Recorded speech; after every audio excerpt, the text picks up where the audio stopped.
Hello. Good afternoon, everyone. We're going to go ahead and get started. And I'm going to thank everyone for being here. And I apologize for being late and starting late. But I was, I don't have a really good excuse. I was gonna say something like, but Chief Garcia got here after me because he just got here. But that was mean too. Welcome, Eddie. Come on up. Instead of roll call, we're just going to introduce ourselves. Do you mind if I start with you, Rose? And just use it, and it's also a way to make sure your mic's working and speak right into it.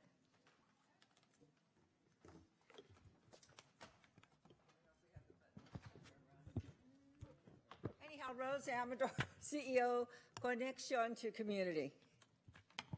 Hi, Kishan Vajini, South Bay Consortium for Adult Education. I'm with San Jose Urban Community College District downtown. Pablo Gaxiola, former consumer. Christine Clifford, PACT and Silicon Valley Debug. Amanda Clifford, formerly Justice Involved. Keeley, Office of Supportive Housing. Cindy Chavez, member of the Board of Supervisors. Eddie Garcia, Police Chief, San Jose PD. Steve Manley, Superior Court. And Judge Zucker apologizes for not being able to be here, but she's in trial. Thank you. Aaron Johnson, Director of Pretrial Services. Molly O'Neill, Public Defender. David Angel, District Attorney. Mary Crocker-Cook, Behavioral Health Board. Tony Challies, Behavioral Health Director. Ken Binder with the Sheriff's Office. And Matt Carrier, Executive Director, Custody Health Service.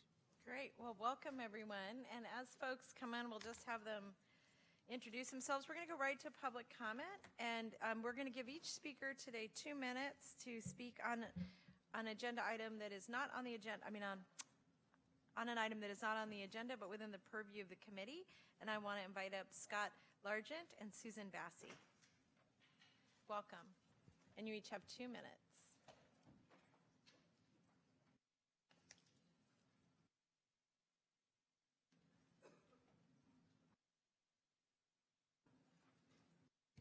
Why I bring all this up here. I got it all memorized in my head. So thank you. 2 minutes today, no 3. I got tired of hearing Scott. This is my criminal prosecution by the City Attorney's Office. This was the case, Eddie Garcia, that they removed half of Officer Tompkins' police report. That was the section that showed you were my accuser. It talked about you coming down the stairs, rolling your eyes. It should have been put into my court file. So the city attorney either removed this to prevent me from having you subpoenaed properly. They ended up quashing the subpoena. I would have loved to have been able to put you on the stand in there and gone for getting a factual finding of innocence. And I was denied that right to have that. I'm very frustrated with the San Jose Police Department. I'm very frustrated with what the city's done and the PD has done to take people's property. That's why I'm out there, Eddie Garcia. I feel that when I sat down with you, nothing got done. I feel that your smarty phone was glued to your forehead for 90% of that meeting that we sat down at a coffee shop. You have constantly ignored my community complaints. Okay, I'm frustrated. That's why I'm out there every single day. And so all of you are aware, Eddie Garcia right now is trying to judge shop and get a civil restraining order to keep me from exercising my First Amendment rights. The system's rigged, Eddie. If you're not doing it, it's the city attorney that's doing this stuff to me, and it's unacceptable. The good men and women of your department went to bat for me with that city attorney. They kept going there and telling them that people were losing their property. Those are the people I'm interacting with out there. You try to do everything you're going to do to get a civil restraining order, it will not work. What I am doing is law-abiding activity. And putting your homicide detectives in bushes with decibel readers out there makes them look like a bunch of Muppets out there. And I'm filming them, and I'm putting them on YouTube because I want this department to work properly. I do like your troops out there. It's just the upper brass I don't like right now. Thank you, everybody. Susan, welcome. Good afternoon. My name is Susan Bassey, and I'm a former publisher of my Out and About magazine in this community that a lot of you are readers of, and I've spoken before the county meetings before. Today I'm going to talk about some failures in publishing, and that is that as publishers, we failed to pay our reporters a fair wage so that they could continue to do their job. We put demands on them to meet daily deadlines that were unrealistic, And we allowed them to take sound bites and press releases from people like you, Mr. Garcia, who, frankly, we did the public a disservice by failing to do news gathering as we should. My friend Lynn Shimmick was killed by one of your officers, and I think you remember that incident. He came home one day, they were contemplating getting a divorce, and he killed her, he strangled her, and then he shot himself. And instead of the police department looking at what kind of issues your officers have, you didn't do anything. You covered it all up. You got a nice little press release, and then David Angel, you hired one of the reporters, Sean Webby, to be your PIO, to make sure that the information the public is getting is what you want them to get. This is what happened in the Holocaust, people. Government officials started to control the media. The media got complicit, and they didn't do their job. Well, we're doing our job. And Eddie Garcia, you putting a homicide detective in a suit in the bushes to do a decibel meter reading on Scott Largent takes somebody away from investigating murders in our community, and that is a waste of taxpayer money. And taxpayers don't want to pay for you to stifle dissent and control the media, and we're not going to allow you to continue to do it. So right now, Judge Manley, I disagree that judges should be on these committees. As you said, Judge Zecker wasn't able to be here today because she was in trial. She should be in trial every day. That's what taxpayers pay her to do. You can give reports to these committees, but you shouldn't be on them. Thank you. So that's our public comment for today. I'm going to ask, do I have a quorum now? Okay. So we'll come back to our minutes in just a bit. We're going to move on then to item 4. And this is to receive a report relating to improved services and programs in the jails to position detainees for more successful reentry outcomes. If I could have the panel that will be coming and presenting on that, if they could come forward.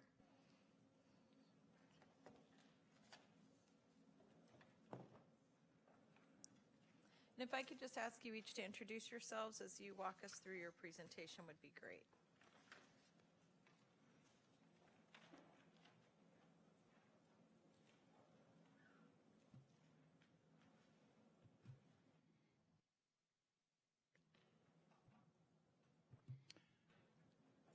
Good afternoon, supervisors and panel. Captain Tim Davis, and I oversee the Support Services Division in our Custody Bureau, and I'm joined by Dr. Patrick Marshall at the end there, our Inmate Rehabilitation Programs Manager, and Melanie Jimenez Perez to my right. Today we'll present an overview of programs that are being offered in custody and future efforts that are underway in the Sheriff's Office to expand program offerings. This slide now is pictured on the slide is a snapshot of our inmate population. Our average population for the last year has been 3,338. We have shifted from 4 to 3 security levels, previously 1 through 4, now low, medium, and high. We began the new security levels with the Correctional Center for Women's in March and completed implementing with the men at the main jail October 8th. This change was implemented to simplify housing. It increases out of cell time and allows greater access to structured programming. Inmates continue to downclass during their 60-day classification reviews, and this has led to an increased number of inmates being classified in a low security level, which allows the greatest access to out-of-cell time and structured programs. Now I turn it over to Dr. Marshall to present the remaining slides. Good afternoon. I'm Dr. Patrick Marshall, and I'm the Inmate Rehabilitation Manager. As Captain Davis discussed, we have been making changes to operations in the jail and have begun with the female inmates to ensure our model works for that population prior to rolling out the male population. We began with a women's intervention team that includes staff from facilities, classification, and custody health services. They meet with service providers and representatives of the Office of Women's Policy and the Commission of Status of Women that identify areas to improve our delivery for female inmates. A priority area was increasing programs for our higher security inmates. As the chart shows, we now offer 4 programs our higher security level, which is equal to our medium security level. Please note, the list of programs at each consists of multiple classes, which are listed in the attachment in the report. We have also learned that the consistency from having dedicated rehabilitation officers working with inmates and providing moral recognition therapy increases the likelihood an inmate will remain in programming. Therefore, we've moved to having dedicated rehabilitation officers at the women's facility, and we currently have about 5 that are going there. Moving forward, we also want to shift the rehabilitation officer's duty to become more like case managers who can advocate for the inmates and ensure that participating programming in all of the key focus areas are listed. 5 keys. We are very excited to begin our first year of school at Main Jail in Elmwood. In addition to offering a high school diploma for the first time, we've brought a structured program to housing units that did not have programming previously. Currently, we have a quarter of our high security inmates enrolled in 5 Keys Charter School and are working towards earning a high school diploma. In addition, 5 Keys is working with the inmates who have individualized education programs. They offer both one-on-one instruction and group classes. They have been successful in that they are currently hiring additional teachers to offer career technical education and additional courses that are requested by the high security inmates. Once we have met programming needs for high security inmates, we will evaluate how to continue to offer high school coursework to inmates and when they are downclassed. So future efforts. Currently, we're offering the full case assessment to the CASU participants.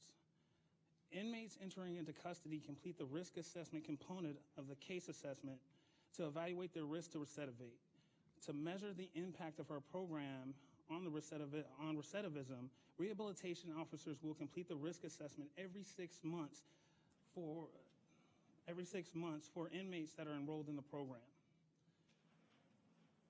Work to Future and NOVA are part of our pilot projects with 5 Keys Charter School and identify employment for inmates upon release. They also secured the Prison Employment Initiative grant from the state and are working with the Sheriff's Office and the Reentry Resource Center to develop an employment program that begins in custody and reduces inmates' risk to recidivism. As leaders in the workforce development, we are relying on their expertise to determine what vocational training should be established in custody and will begin with offering employment-focused services to the female population. We also want to develop a programs transcript. It's similar to reports used in the courts, so inmates have a record of classes and programs that participated while in custody, so they can continue to post-release. In the early 2019, we hope to have open 5 Keys Community School that will provide inmates the opportunity to continue working towards their high school diploma after being released. The programs unit is also evaluating the effectiveness of programs being offered and will develop a strategic plan to guide our goal of moving towards an evidence-based programming that reduces recidivism. This concludes our presentation, and we're available for any questions. Thank you very much. And I'm going to just start on this side to see if there are comments or questions. Amanda, and then Pablo. I just had a question regarding the correctional assessment. Who is eligible to receive that assessment? The initial case assessment, all inmates receive once they go into custody. So the rehabilitation officers, they conduct the risk assessment right off the bat with them. Okay, and then I had a follow-up question to that. On packet page 8, can you explain the physical safety and why women identified it for 0%? Do you have any context to that?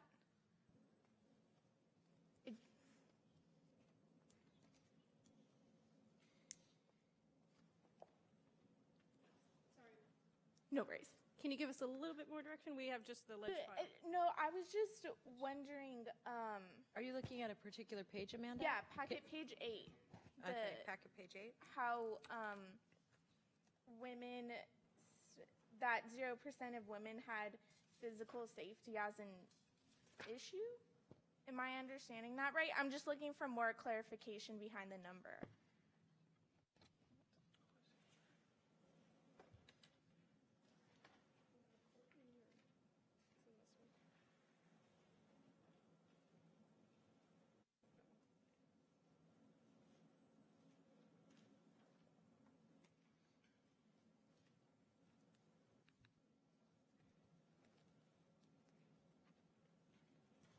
So I apologize for the delay, Amanda. No Could you worries. repeat the question?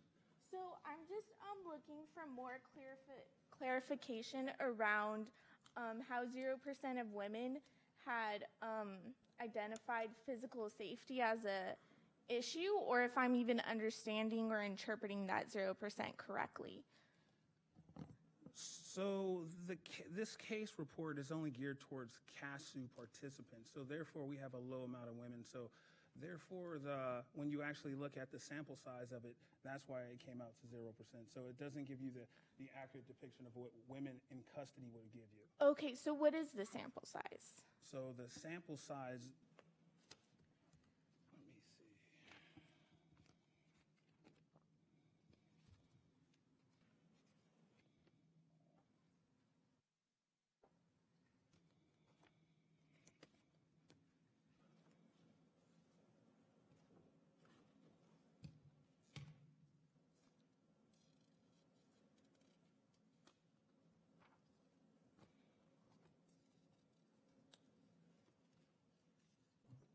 Let me interject just for a moment. I don't know if we have that stat, but I can tell you that currently we have maybe 30 participants in the CASU program, so it's a very low number. Okay, that would. Of that number, we might have a couple of females, I'm not sure. Okay, We can so- always report back on that, but it's a very low number, so that would kind of Make- explain why. It was 0. Okay, thank you so much for the clarification. I'm going to go to Pablo and then Rose. So just a quick question regarding the reclassification of the security levels. I heard you say that their individuals are reassessed every 60 days for their for determination of classification or down class. Is that across all areas, or is there some individuals that are not just completely never going to down class, or that's not an option for them? No, everyone receives an initial assessment, and everyone who is eligible will receive a 60-day review. Those who are no longer eligible for a 60-day review are given a document basically congratulating them on achieving the lowest level of classification. So it's just a statement to say that where they are currently housed, they are being notified that they will no longer be receiving 60-day reviews, at which time we'll go to a 6-month review. And if their housing changes or the classification level changes, by default, they go back to the 60-day review. Got it. So that's on the low end, correct? That's on all. That's system-wide. Okay, so is there individuals that are on a higher level that are ineligible, and what is that ineligibility, like what is the criteria to be ineligible for down class? So our terminology may be slightly different.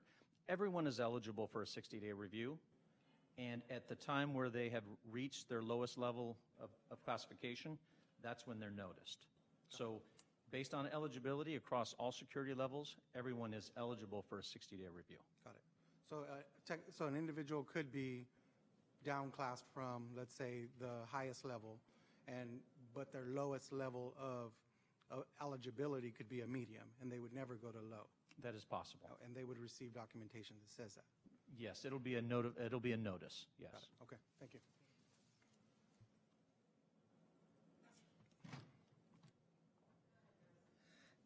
Do both NOVA and Work to Future go into the jails? Do they do the assessment, or how do you determine which group goes in?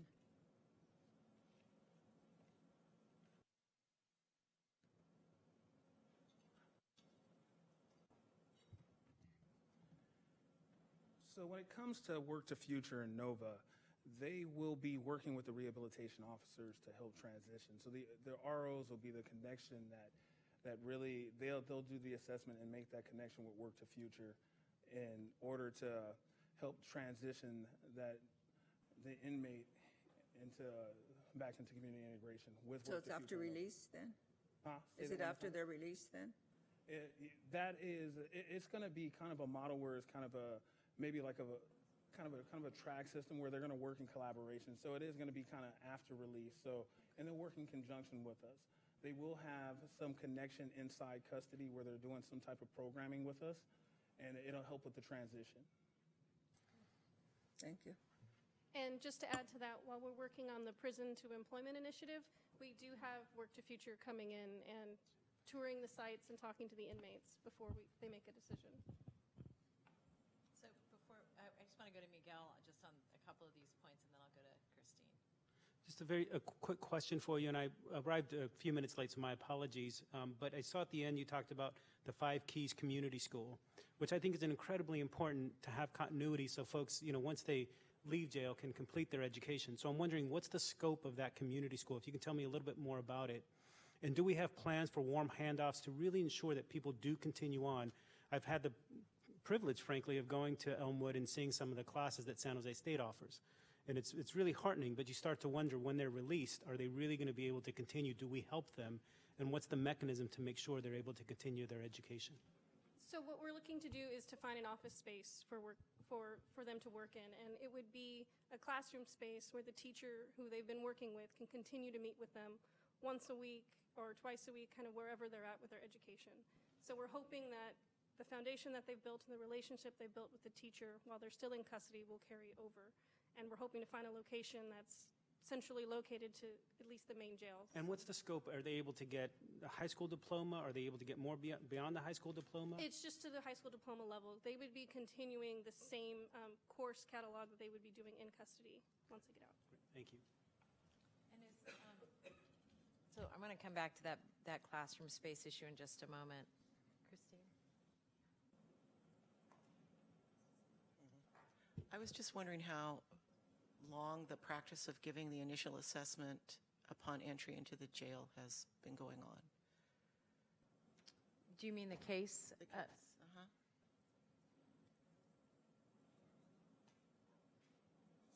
Does anybody know the answer to that? I feel I was going to do a Bueller. Well, we're all kind of new to the unit. I guess I have 11 months, so I'm the senior. As long as we've been in the unit, we've been doing case assessments. We've had some ups and downs over the years, as you know, where we have scaled back and then replenished some of our RO staff, and we've expanded and better defined some of their roles and responsibilities. I can only tell you that in the past year, we've been doing them with all those incarcerated. So I'm just wondering if someone's been there for an extended period of time, like 3, 4, 5, 6 years, if when they came in, they may have had this assessment or not, and if they haven't, how do they request to get one? Do they need to have one to enter programs? Or, I mean, it looks like it can be an important part of their jail packet going forward, what their recidivism score looks like. Currently, the ROs go into all housing units. We've done this I know this for years, because we have them assigned to specific areas. Speaking of main jail, we have them assigned to certain floors.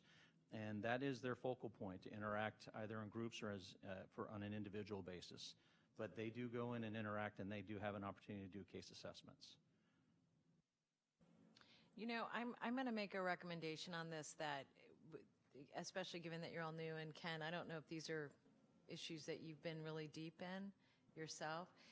But what I would just make a request is that for the questions that are being asked that we can't answer today, if we can just do an off-agenda report to the committee, and then we'll post it on our own website so that for anybody who came today that would be public. That would be helpful, just because I think people are all trying to understand how to put in context the presentation. Judge Manley, and then Aaron. Thank you. I am very interested in your efforts in the 5 Keys School, because you are, if I understand it, going to have offenders in that program while in custody, and when they leave custody, they can reconnect. And Mr. Marquez asked you about whether or not there was going to be a warm handoff. I would hope there would be. But I think the principle or the idea of continuing treatment from custody into the community is critical. I have hundreds of inmates who are taking treatment programs in custody. They do wonderfully. They love the programs. The programs are excellent. And yet, when they leave custody, it is as though they had never taken or learned a thing. And a lot of it is because they're in so short. I mean, they're not there for months. And I know, I've read all the studies that show that MRT is very effective in a prison setting.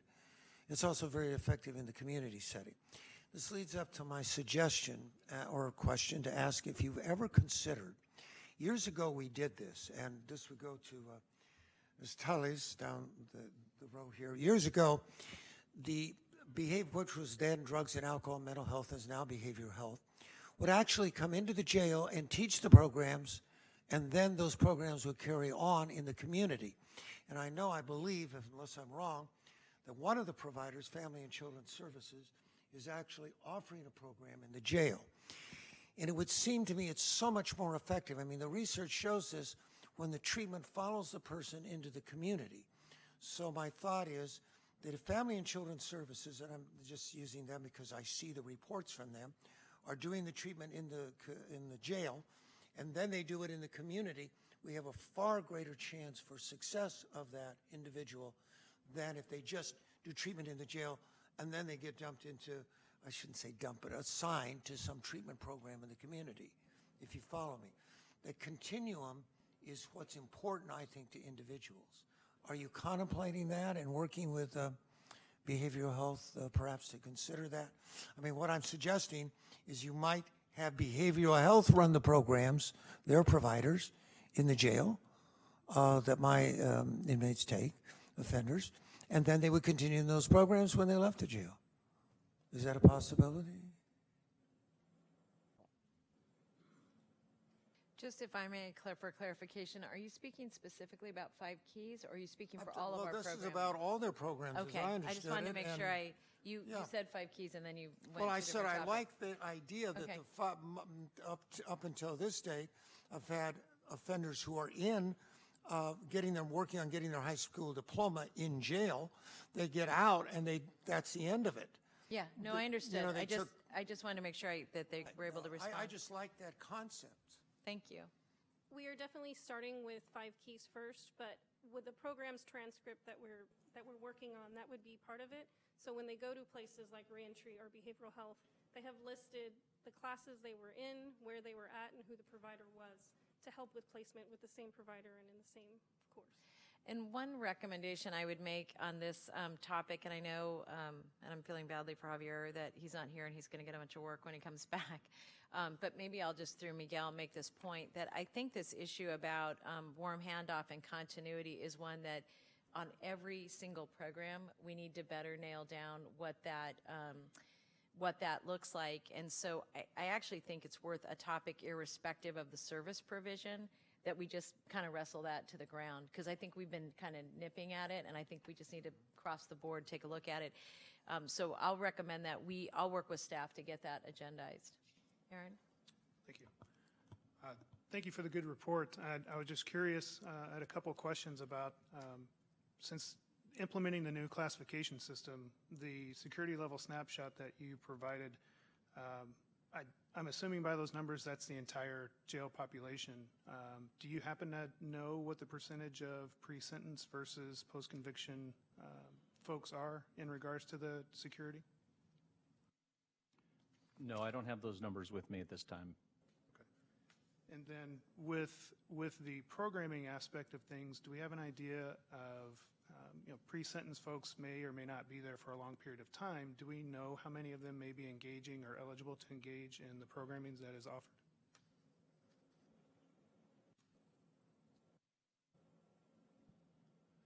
I currently don't have that information, but let me get back to you on it. Okay. I would like to offer up an alternative answer.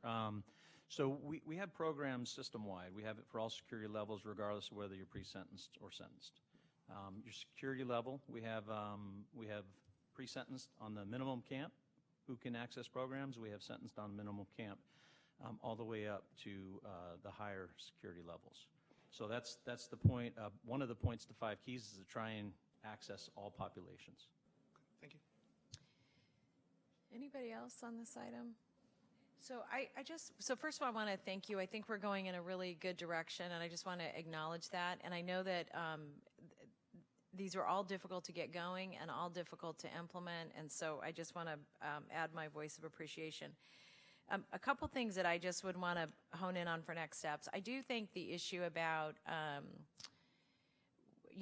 how we're doing the continuity of services, either through reentry or through other kinds of nonprofit partners that can continue to provide those services outside, is something that we need to take a look at, both how our contracts work, but the actual methodology for making those connections. And that brings me to a question that you may or may not have the answer to, and that is whether or not with 5 Keys, it makes sense for us to look at dual enrollment in any other kind of institution that allows them. That is that I do think the points that were raised earlier about the short times that people are in means that they may have done enough work to get a quarter credit, and that the 5 Keys may not be the external appropriate partner, both because of where we place the class, but they have done some work, and we want to acknowledge that and make it seamless for them to get into individual studies or another kind of program.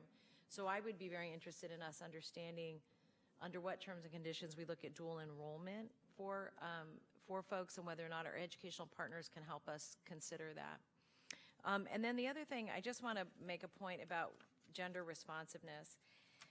I think one of the challenges that I have had looking at the services that we provide for women versus men is that I think we have to be intellectually honest as we talk about this component, which is that much of our public safety and justice system has really been geared toward men, and I think for a long time. And so because of that, I think we often try to do our best to provide services, but you have a smaller subsection of the population. And by the way, I think that's true not only if we're talking about gender, it could be developmental disabilities, it could be any number of things, that the smaller the population, the more difficult it is to provide a more refined service. So I just wanted to say to all of you that one of the things that the Sheriff's Office is leading is doing an RFP to have an examination of the jails relative to gender responsiveness, and that I know one of the areas that they're going to be looking at is going to be the total service package, but also whether or not we need to restructure any of the services we're providing now to be more appropriate.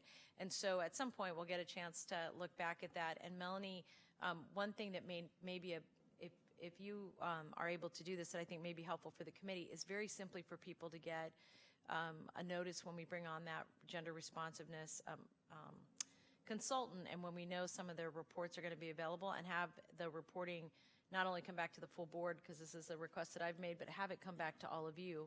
Because I think, again, in the end, what we're going to be measuring is, do we keep people from, can we support them enough so that recidivism is less of an option?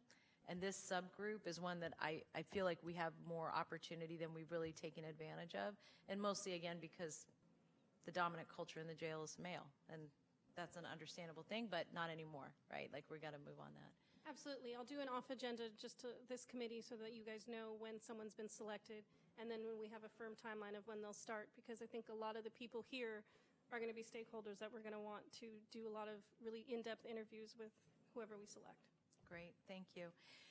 All right, if there are no more comments on that, I have 2 cards on this item, and that's Scott Largent and Susan Bassey, and I'm going to ask that you speak to the item in front of us, and that will be important, because you all put in a lot of cards, and I'm looking for wisdom, so no pressure, Scott. Let's hear it. Great. The other day when I was, because you guys know I'm around here all the time, talking, visiting with people, learning a lot, I got to see the actual warm handoff that they have now from the jails and also from the reentry network. And it was actually really neat. The guy kind of had a clipboard, he has the county thing, and he actually was walking with, I just kind of was eavesdropping a little bit. I was like, what's this guy doing? And he walked him all the way over to the San Jose Police Department, let him know what line he had to get in, let him know what he needed to do. He walked the guy back over to the jail to get other paperwork. Did the same thing going back over to the reentry network. I was impressed with that, because people can get confused down here. It's a tough environment down here, especially when you're going through court. In my situation, it was right when I got sober. I didn't know what planet I was on. I didn't know where I needed to go to get my property. I was confused. That would have made my life easier. When I ended up in San Jose PD's lobby, and I'm not just doing this to rag on the police chief or anything, I wasn't treated very well in there. I was having a mental health crisis. I needed my property back. I needed my dad's ashes back. I just wanted my stuff.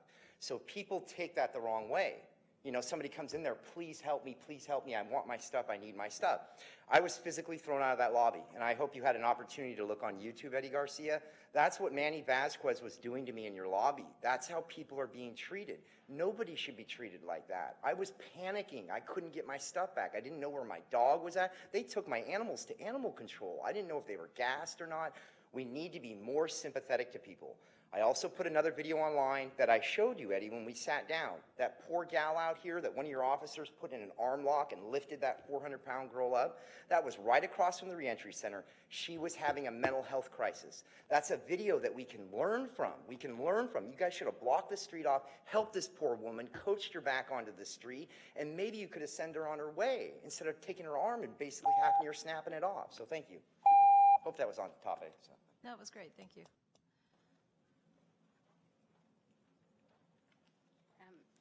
Thank you.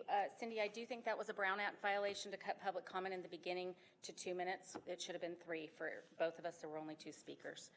So I'd like that on the record.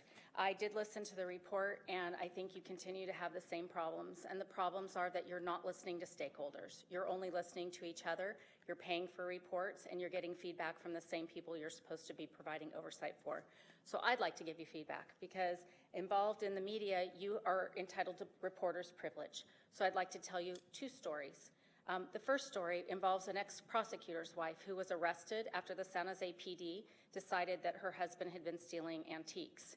She was thrown in a police car by a San Jose officer and driven at 120 miles an hour to the jail and locked up overnight the night before her 13th wedding anniversary. And that was her experience with our jails. She had no criminal record, and that was how we treated her. We treat everybody that way, regardless of a presumption of innocence, and she had nothing to do with it. It was retaliatory because he was investigating the San Jose PD for one officer raping another officer. That's a problem, Eddie Garcia. You have a culture you need to change. The other person, Judge Manley, is a woman who was in your court that you sent into the jails.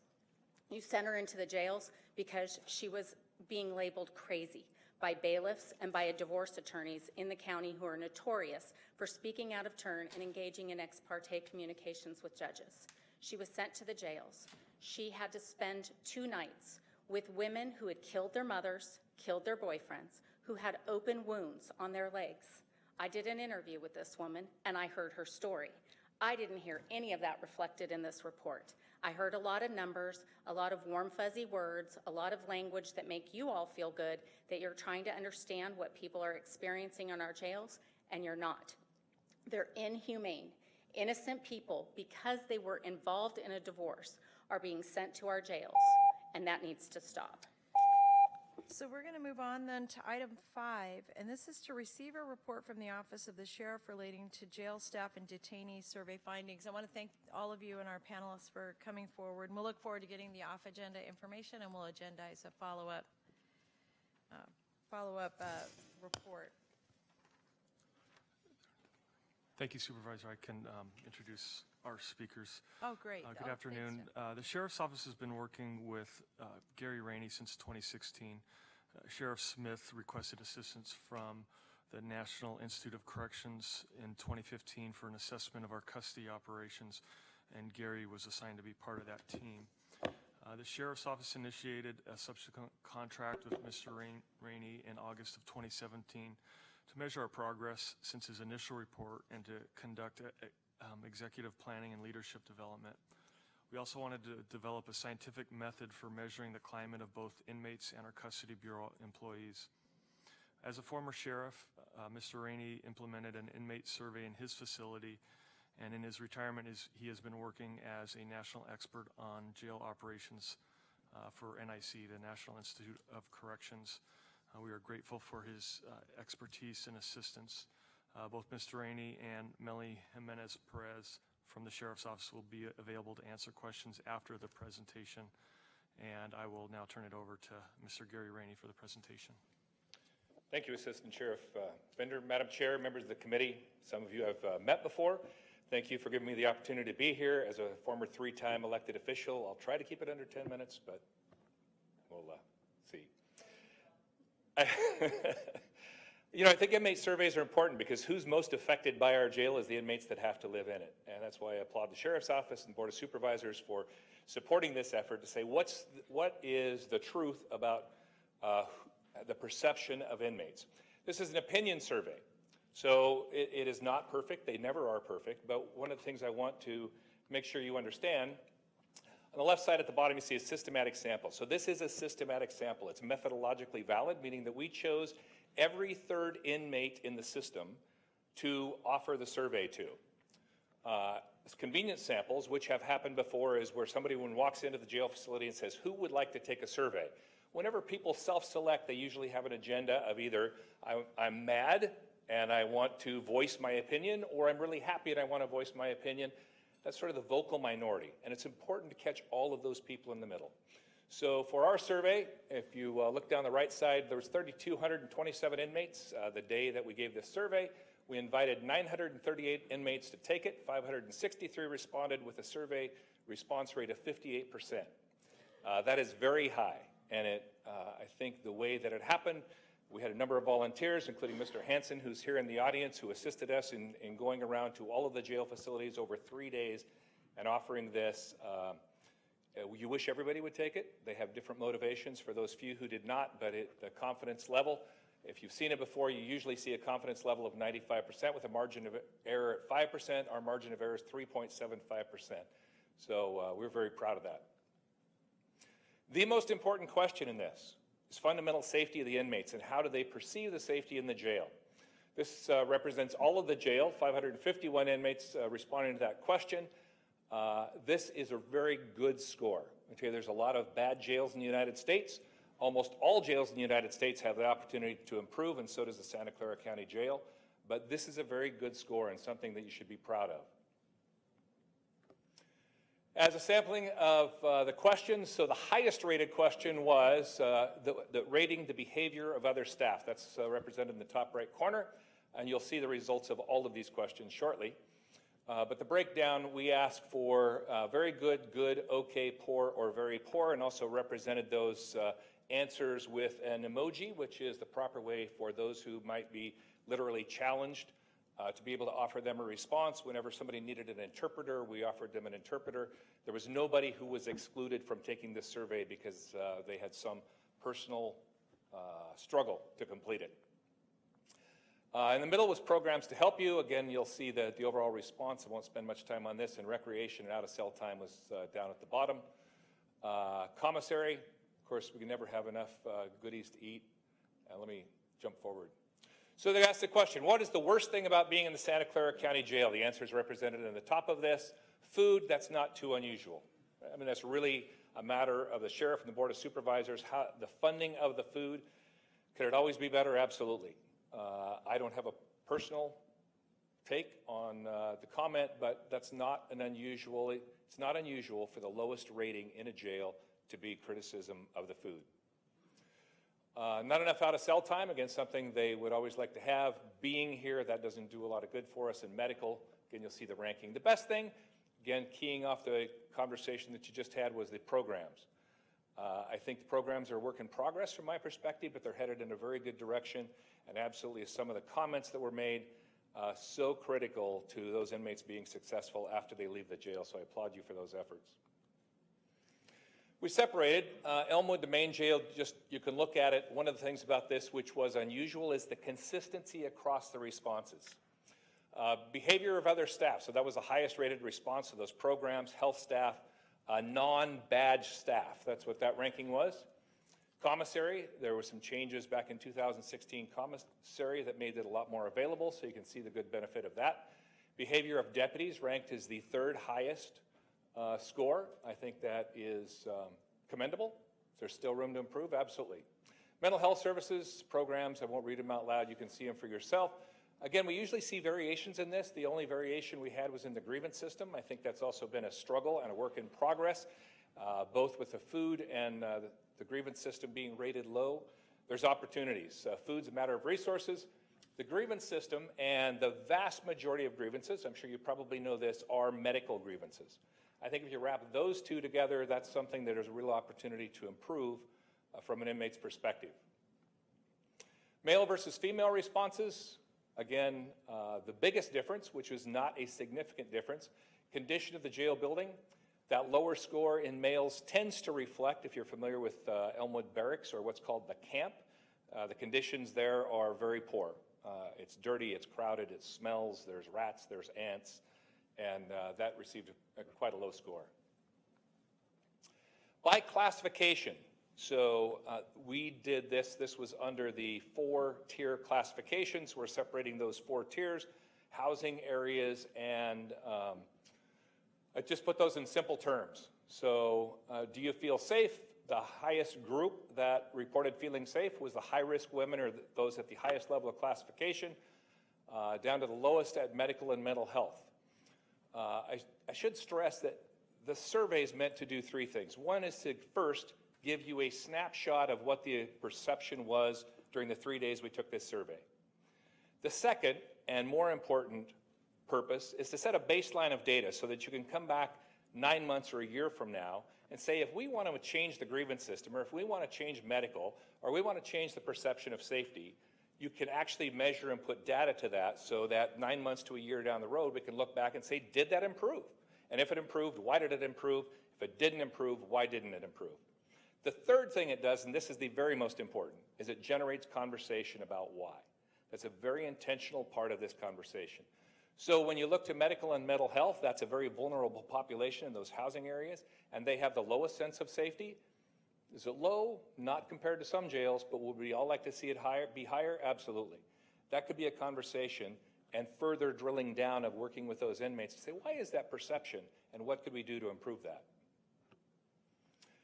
By classification, the rating of food, this is interesting because you would think that it would be all even across the facility because the food is essentially the same. Of course, it's prepared at Elmwood, it's prepared at Main Jail differently, but your highest rating is for high-risk women, and your lowest rating is for the general population of women. I don't know why. It's data, but these are the interesting conversations. Programs to help you, again, I think it's commendable, the highest rating women, high risk. I love to see that. There's a lot of things we can do with our female justice-involved people, trauma-informed decision-making that I think there's a lot of good opportunity to have here. And the lowest score of programs, Main Jail, high risk, meaning men. So high-risk women are the highest score, high-risk men are the lowest score when it comes to programs. Notable snapshots, little variation in the overall survey. Again, we see more disparate answers typically, but we didn't hear. No disparate concerns. That was all very, even with the comments that we went with, very consistent. Sense of safety, very commendable. That is fundamental to a good jail. When inmates don't feel safe, they do a number of things to protect their own well-being. Some of those could be harming themselves or others. And I think overall this is a strong predictor. There's a lot of opportunities to change and continue to improve, identify what could be most important to affect the perception of the inmates, and tackle that. But again, the conversation is the next step. I don't know how long I took, but I think I was well under 10 minutes.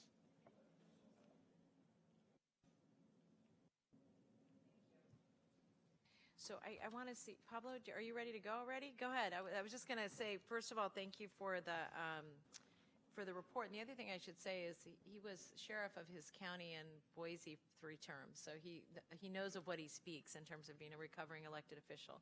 So, Pablo, did you want to start? Yeah, I just had a couple of questions. Yes, sir. First of all, thank you for the efforts behind getting that consensus and just doing the survey in general. What was the difference between? I heard you say that you picked one in every 3. How did that process work? Like, what was it? What was the like? How did you decide? Was it just a random picking of 3, or what was? So we ran a roster of the inmates just right before the survey, and then on the first set, we picked the first inmate, the 4th inmate, right? So every 3rd inmate. Then when you go to the next roster of the housing area, you start with the 2nd inmate. The next roster, you start with the 3rd inmate. So then by the roster, that is the best way to really self-select those we don't want any disparate impact or any of the vocal minority. We want an equal representation of everybody. Okay. And then how was the survey like introduced, and then how was it conducted? So the actual logistics of Yeah, the walking logistics in. of Yeah, when- so we had 20 iPad devices. So we would walk into a housing area. Often I or one of the volunteers would explain why we were here. It was the opportunity for their voice to be heard. Everything was anonymous and confidential, kind of explaining everything to everybody. And then we would call out the name of that person who was selected off the roster. They would come down. They could ask the volunteer more questions. If they needed an interpreter, the volunteer would get him a question. But we actually had very few people who really turned down taking the survey. So I think it was very successful. Okay. And then was there demographics that were included in the study? And then was there looking at across like different ethnicities, how individuals felt safe or not, or was it just a compiling of the overall? Yeah, we would love to do that. Part of the challenge with doing these surveys is figuring out, how do you do it that you keep it simple and they're going to have time to take it and not be interrupting, obviously with the number of inmates in custody. So we could separate men and women by the housing area. We knew where they were at. I would have loved to have done the ethnicity demographic, but again, also, there's two things. One is you want to keep it simple. The second is every time you ask a question that is more individually identifying, the more likely you are to get somebody who's not going to want to take it because they have some fear that there's going to be retaliation. So I just have two comments. One, I just feel from you're missing out on when you're not. I think you'd do a better job if you made it available to everybody, because you're excluding those individuals. Granted, they may have an agenda, but there's probably a reason behind them having an agenda. So if you were to expand it to everybody, I think you get clearer results from both sides. If somebody is, you're going to see a lot, that's why you have that middle, and it's only going up to okay. And you're going to have a lot more people like it that have had really great experiences, and you're not getting a chance to capture that because you're not doing everybody. So there's some individuals that have just loved the programs that they're doing, and they've had really, really great experiences, and I think that you would get a broader range and less of that middle stuff. That's one. Two, there's this level of what we're doing is the purpose for some of this stuff, the surveys and a lot of that stuff, is we're coming out of this, we're like right in the middle of this culture change. And there's a reason for the culture change because there was some levels of fear that were going on there. So when we're looking at these answers, just having an individual that comes in there to do a survey, you have to take into consideration that there's still a level of fear, regardless of whether the survey's anonymous or whatnot, to an inmate that has his name called in his walk. To me already, there's a level of fear that, okay, this is going to be connected back to me as an individual. I think you guys would do a better job if, I would love to do it. I would love to be able to go in when you guys do the surveys and just say, hey guys, come down here, take this survey because this is your, like from an individual that they could relate to and understand that this is really needed. And I think that that's when you'll get like, let's stay away from these middle margins and let's be very, very clear whether things are bad or they're good, and because the okay stuff doesn't really tell us a lot. So that's just something to consider. So if I could respond? So what you say logically seems pretty valid. If we ask everybody and got a response from everybody, that it may bring out some variances. So I can tell you the research says no, the 58% response rate with a 3.7% margin of error suggests that we would not get any different response. If we ask every single person in the jail, that we would really not get a response. We may get an anecdotal response because there was areas for open-ended comments. We ask a lot, and sometimes we got a word, and sometimes we got a novel. Those are okay, we want those. But to manage it, the amount of time, the disruption of the jail, we're stopping some processes where they couldn't go out to out-of-cell time, or maybe they were held for lunch while we were doing this. We tried to manage it. So the research simply says that if we ask everybody, we would still get the same response that we have now. That's kind of the way these things work. As far as the volunteers and that fear, absolutely, it will always be there no matter who it was. We chose all of our volunteers. None of the inmates knew who they were. Some of them were community volunteers. Some of them were administrators or administrative assistants. And I think they did a really good job. It wasn't me. It was they did a really good job, or we wouldn't have 58% response rate.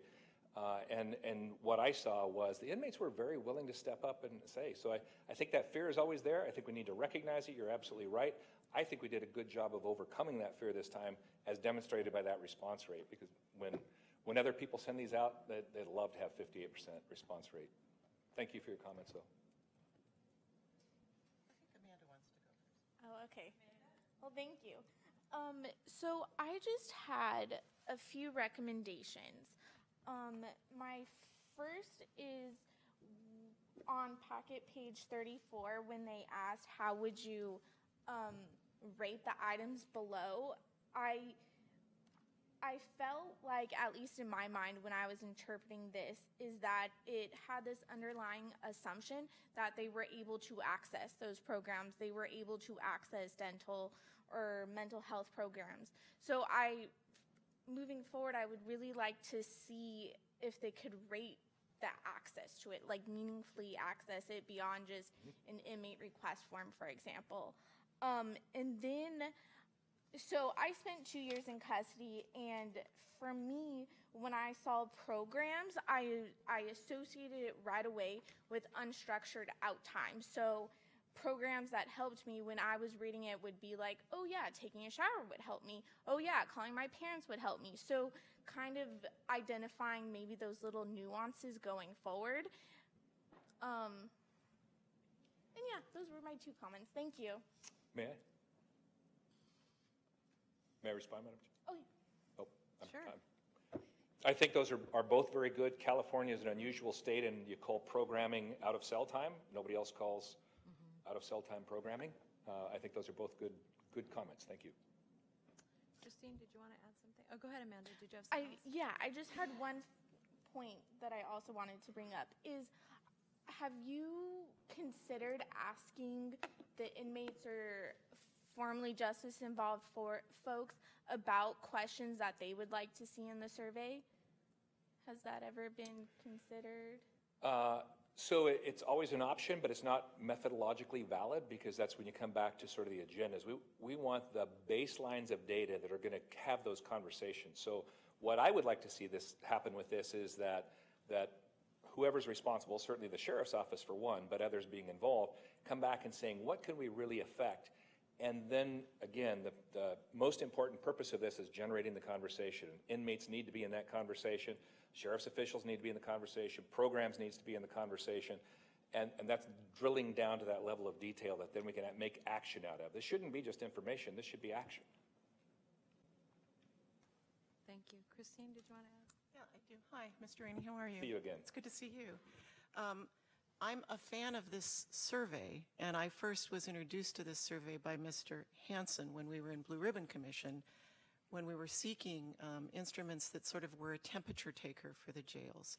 And this one came, bubbling up as something that you'd use like every other week within your facility, so that if something bubbled up that hadn't over the last couple of weeks, your staff could then go in and say, why is this an issue in this particular area all of a sudden? So as much as I like it being used that way, I'm sort of surprised to see it being used as a sort of more definitive study, and maybe that's not the intent. But I'm also just have some questions about the number of people that were sampled. There's only 153 responses coming out of Main Jail. Did you go to Main Jail South is one of my questions. Yes, we did. Okay. And then because there's such a huge difference in programming availability between Elmwood and Main Jail, I think that needs to be considered when you're looking at your data as programming being an area where people find a strength.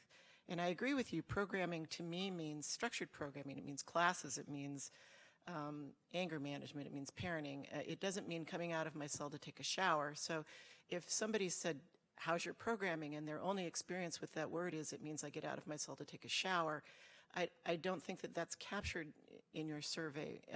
I'd like to see, going forward if we can, some delineation between people who have very different experiences, depending on where they're housed, what they have access to, from people who have a much broader access to programming out of cell time, actually being out on a yard with grass and things like that.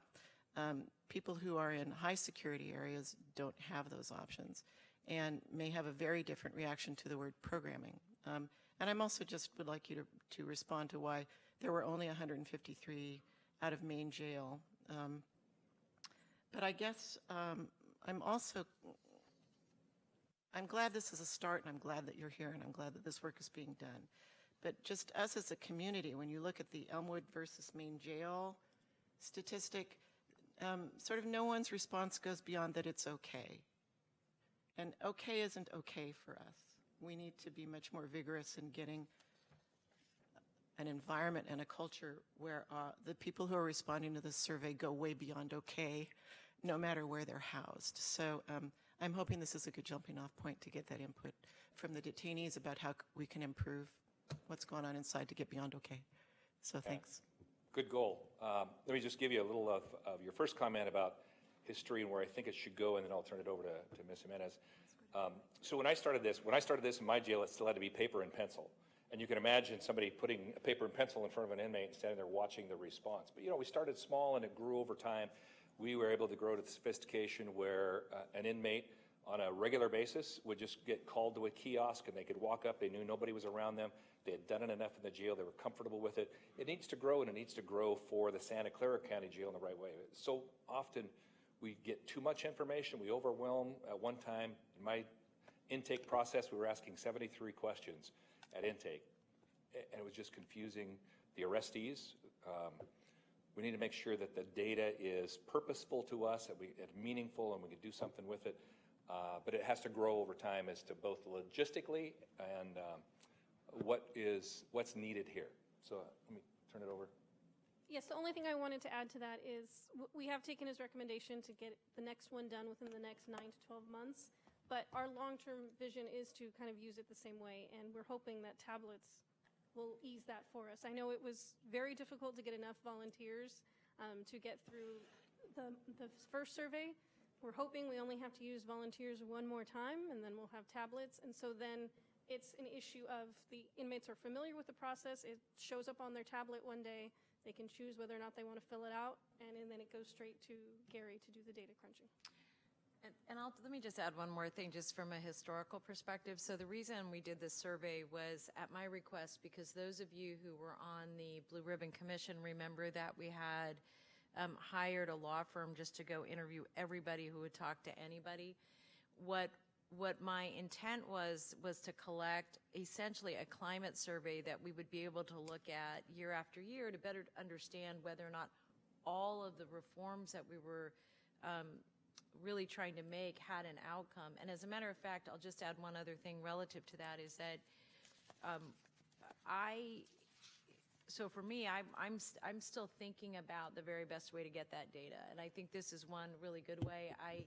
I think one of the things that happened with the first survey was that in a way it was a very cathartic experience, I think, for the inmates, but it was a survey that didn't work so well with the staff, and I don't mean just the outcome of it, I mean the actual engaging staff. So I still think there's some work to be done, and but I just wanted to share that as from a historical perspective, because those of you who were on the Blue Ribbon Commission remember how important that piece of data was.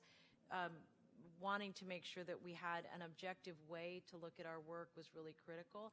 I think this is just one tool, and that's the other thing I want to just emphasize. I don't think this is the only tool we're going to need or the only tool we should use. It's a tool. Just to piggyback on that, my sort of litmus test in looking at reform and moving forward is how the grievances are falling out. And the top 4 or 5 grievances remain the top 4 or 5 grievances over and over years. They span back to the top 5 are, and I know Matt is working like a dog on this, is medical, staff conduct, classification programs, and the grievance process itself. And so I hope one of the tools we can use is looking at the changes in what our grievances are telling us from the inmates about these are our main areas of concern. This is where we're the most uncomfortable. This is where we're having the most trouble. Well, and Christine, that's part of the reason that the staff is restructuring even the way those are being entered. As you know, they weren't being entered in a really consistent way. And so, I mean, I think we're I really do think we're at the beginning. Some people have said we're kind of in the middle of our evolution, and I don't think that. I think we're still at the beginning stages. I agree. Thank you. So I'm going to turn it over to the chief, and then I'll go down this way. Thank you. Thank you for the report as well. I'm also, to echo, I'm a fan of surveys. Oftentimes, especially as a county-wide effort, oftentimes, obviously, our community doesn't differentiate many times with law enforcement with the patch. They see a badge. So it's very important for all of us to be working together to improve. I have a few questions. Number one, have the inmates seen the results of this? I can't answer that. We have quarterly inmate advisory council meetings, and the next one is their opportunity to kind of get a quick read. But that is a great idea. We should put some high-level results up on our inmate informational bulletin. Okay. I just think that might help you next time for the survey when people, when they see that. The other one is, and we kind of covered a little bit about what's included in the grievance. I mean, did you drill down? The grievance process then includes everything from my cell temperature all the way up to, officers' misconduct? Is that all included in what you consider grievance procedures? Yes, so anything that is submitted in the way that Santa Clara does it, which is, I think, a work in progress to fix. So anything from a request to a very legitimate, serious grievance is all called a grievance. So most facilities will separate a request, could I get a new pair of coveralls, from a grievance, the deputy did something wrong. And usually separate medical, mental health, those high liability areas. I think that's a work in progress here, but for this purpose, we just said the word grievance. There's some other analysis that says, as was just alluded to, what the grievances are about, and they have remained pretty consistent. And then my last question, or my last point really, is, and again, we're always improving. We're always trying to get better, and all of us. And the reality is that if you were to do, if I use, the San Jose and our models of doing, these type of surveys as an example, if we were to survey the whole city as an example, our rates of approval would be a lot different than if we surveyed areas where we know we've had levels of distrust in our history, right? So I guess I would imagine, using the jail as a microcosm of our communities, there's probably areas within the jail, classifications, et cetera, that have historically had probably more distrust in the system than others, than the general population. I would just say, the overall numbers are good, but it's always good to drill down into those areas where, there has been historic distrust to see what improvements and if the needle's moving. That would just be my last I wouldn't generalize too much, but we don't need to bring the slide back up. But the slide where I had high-risk women, high-risk men, those are by classification. So traditionally, you're going to have a higher risk inmate is going to have the more distrust of law enforcement or the deputies there. So there is some correlation that can be found there. You're right. Again, I think as this evolves, this is a baseline set of questions that should be asked year after year. If you change the wording of a question, you've got to wipe it out and start your data new. So your measurement from where we were last year to this year, these questions need to remain the same. But then add to them and build your own process of what's meaningful to you and where you want to take the next layer of information.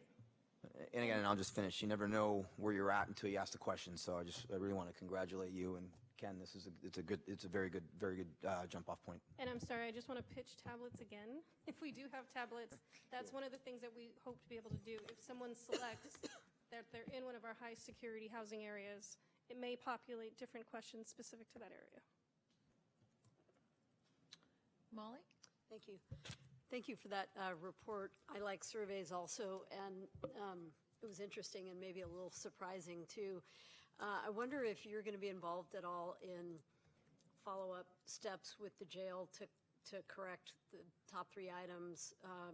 So that's one question. And I also wondered whether it's possible, and I heard what you just said about not rephrasing the questions because you're not able to compare, but when asked about health services, you lumped medical, dental, and vision together, and I think pill call goes really well every day, but getting eyeglasses is another situation, so it makes some sense to kind of break that out so you get better information to do correction with. And you said you did interview Main Jail South inmates. Yes. And do you know what the level of response there was? Actually, very good. I was there when we did Main Jail South, and very good. I had to go in and put some extra effort, knowing who I was speaking with, some extra effort into what does this mean, why are we asking, why is it important for you to respond? But we had a very, very good response rate. I'll be probably, I think, only had 1 or 2 inmates there that didn't want to participate. Thank you. And about the next steps, are you going to be involved in? That's not within my scope right now. I'm kind of. What's that? The employee survey? Oh, so what I am involved in, I think jails run well because staff feel good about their job and they're engaged and expectations are clear. I won't get on my soapbox. I am just working on an employee survey now, and I think this relates very much to the inmates. If staff have good satisfaction, if expectations are clear, if they're supervised well, if they know that they treat an inmate inappropriately, that there's going to be sanctions, these two things go hand in hand. So we have conducted an employee survey. Actually, the inmate response rate was higher than the employee response rate. That's not too unusual. Cops could be cynical, but it's still a valid response rate. So I think that's important, and I'm also helping with the facilities develop some leadership focus on what really makes the most difference. So many things have happened over the past 2.5 years, so much effort, so many resources, but the fundamental question in my mind as a consultant is, but to what end? What has really changed? And trying to measure that and trying to see what is the impact on employees, what is the impact on staff, because those two things do go hand in hand, is very important. So I've also been doing some leadership development within the facilities to focus on what behaviors and what issues are going to make the biggest difference, and that's going well. I can tell you in the 2.5 years I've been involved, are we across the finish line yet? No, we're a long way from it, but I can certainly see a lot of progress, a lot of change of attitude, and you know, you're going to get there. I've said this to staff, I've said this to inmates, this is going to be a great jail. It's just how long it takes to get there. The resources, I don't want to editorialize too much, but the resources the Board of Supervisors put in, sooner or later, this is going to make a big difference, and I think you're going to be very proud of the jail, and I commend you for your collaboration in trying to get there. It's a long road. Any other comments or questions? I just want to say, first of all, thank you very much for being here, and it's really helpful, I think, to have someone with your level of experience. I do think that I have 3 recommendations that I want to make that I think are going to be of value longer term. One is, I recognize, and I think you raised a really good point about baseline, and having been involved in a lot of surveys in my life and survey building and survey making, there is a subsection of those surveys that we do really want to keep the same. You know, it's why we ask the climate question on every survey. You know, are we on the right track, wrong track? It's because we've been doing it 100 years, and it means something to people who do polling.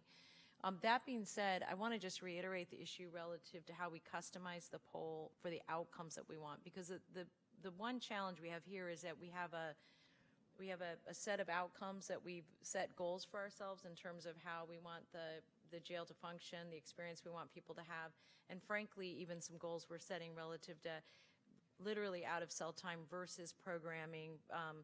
I don't disagree that we're just going to need to refine it. I think the other thing we need to take a look at is language capacity, and I know that you had some volunteers that were multilingual, but I don't know that we did that as purposefully as I would like, meaning that I think having people who speak Spanish or Vietnamese in particular are probably going to be even more important as we look at some of the programming that we're trying to do.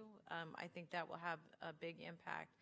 And then lastly, I think as we take a look at the survey in the future, I think the other thing, in addition to customizing a little bit more, is that we're going to have to take a look at under what terms and conditions we use focus groups to do the follow-up work. Because I think there are 2 parts to this, and I just want to use the grievances as an example. We've made so many changes to the grievance process.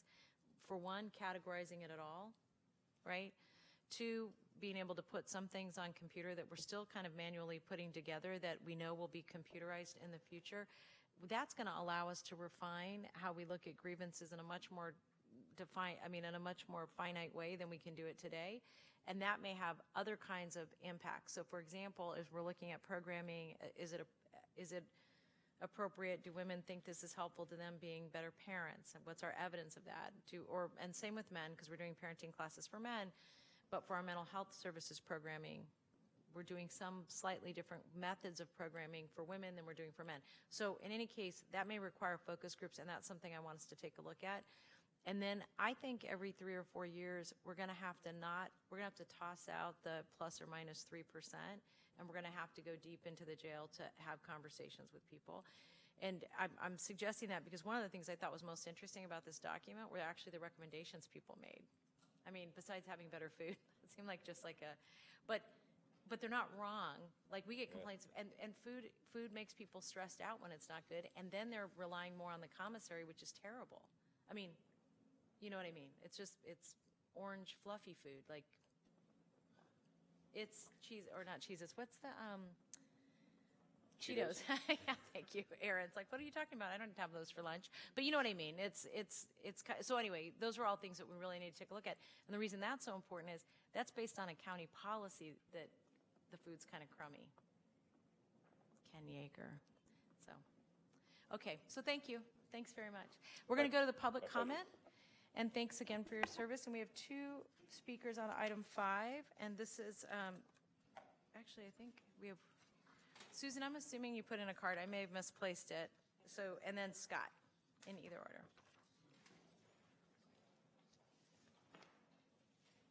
Thank you. I thought the report was really professionally done, and it was nice. It was refreshing. I heard your comments on the side of the room, and I want to say that I really appreciate that because you're nailing what they're missing. This side of the room gets it. This side of the room doesn't. It's a trust issue. It's a trust issue because it's a lack of training issue from people like Eddie Garcia. And those San Jose cops that are beating their wives and killing them are going into the sheriff's department and running our jails. I've heard the stories. I've seen them. And for you to sit here and make any comments, Eddie Garcia, after your designated person on the Blue Ribbon Commission had a 0% attendance rate is inappropriate. I thought your comments were good. Nobody is going to tell a guy with a gun and a badge who has been beating them and kicking them around and engaged in the culture that we've seen in this county for the last 10 years anything on any survey. That's the bottom line. It takes a lot of work. I've been to professional training on how to interview people and get sources. It is not easy, and the trust is the first thing that you have to build. People tell me things that they don't tell their spouses. People tell me things that they won't say in court because they're afraid of judicial retaliation. Cindy, you asked for a law firm to investigate this. That's the wrong person, wrong entity to investigate anything.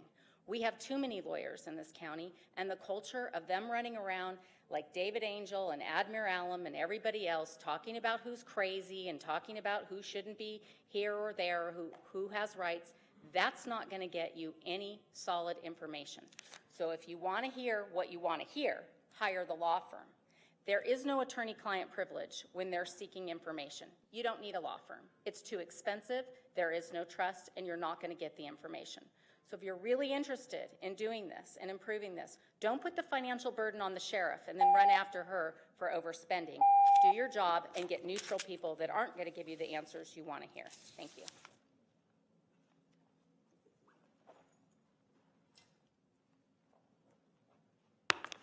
Hi, good afternoon, everyone. I was able to do a little undercover boss and go over to the Santa Clara County Jail.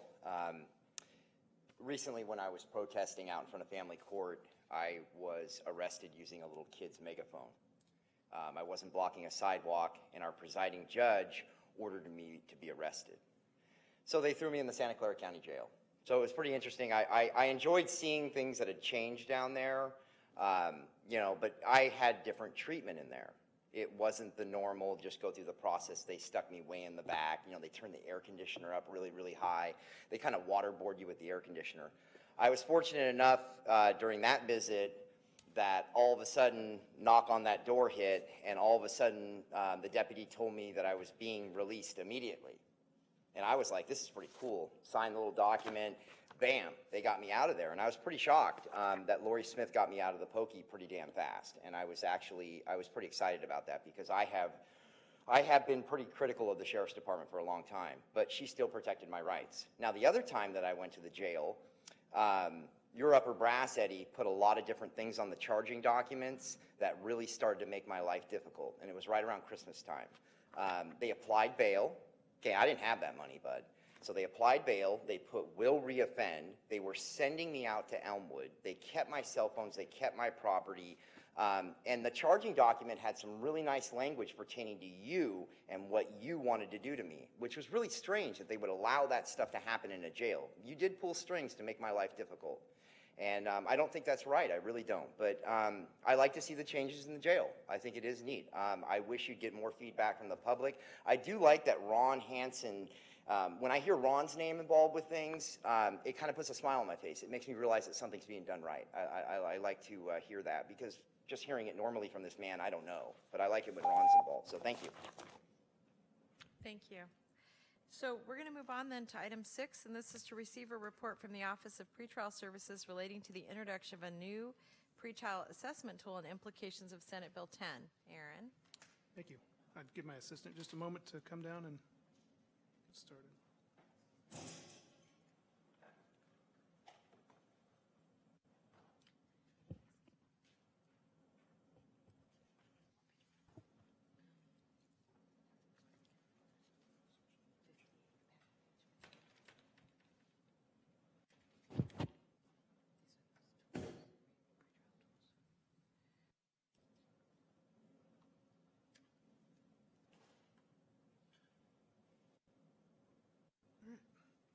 Again, thank you, Supervisor Chavez and panelists. My name is Aaron Johnson. I'm the Director for Pretrial Services. I am here to provide the report relating to the consideration of a change in our pretrial assessment tool and the implications for Senate Bill 10, the new pretrial and bail reform laws. Next slide.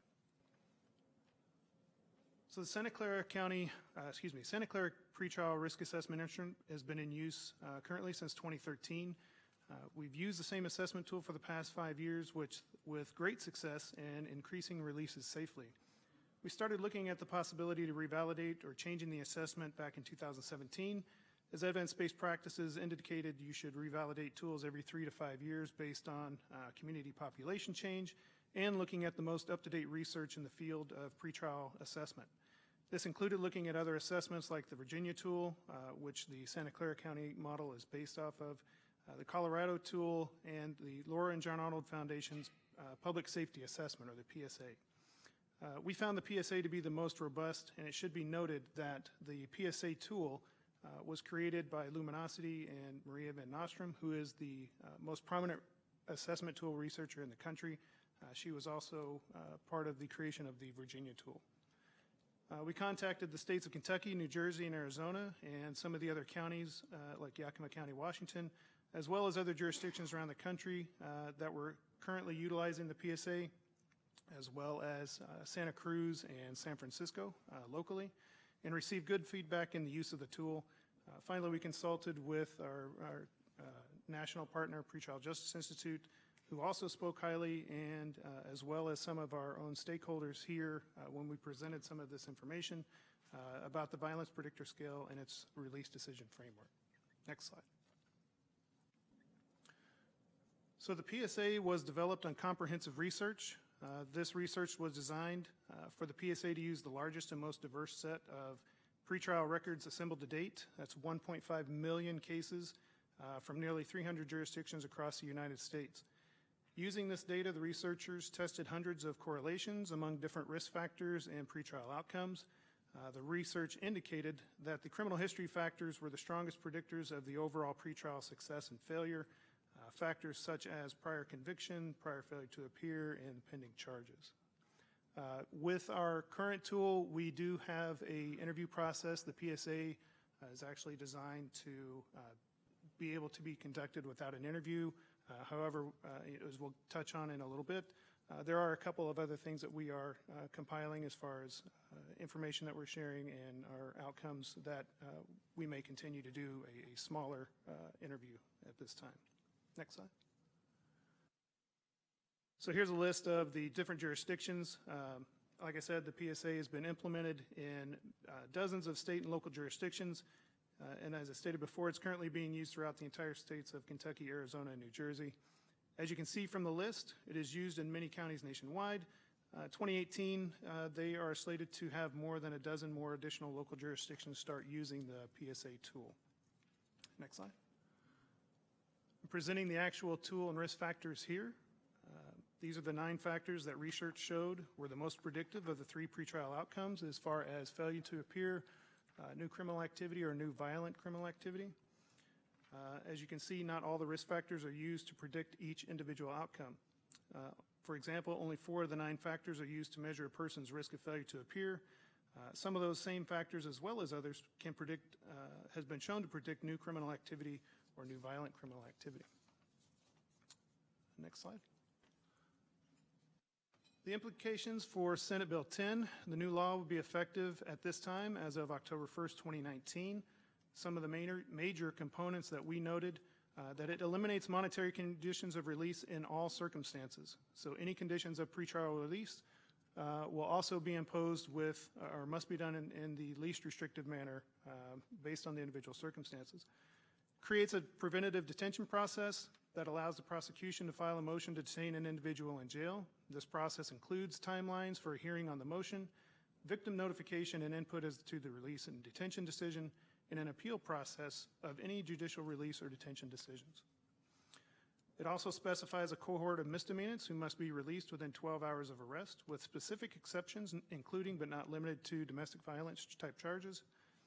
And it grants the Judicial Council and local courts considerable policymaking authority as to the selection of a local pretrial assessment services agency, validated assessments, designation of low and medium high risk levels based on the instrument's results, rules governing the release and detention of medium risk individuals where pretrial services will have the ability to release individuals without judicial review.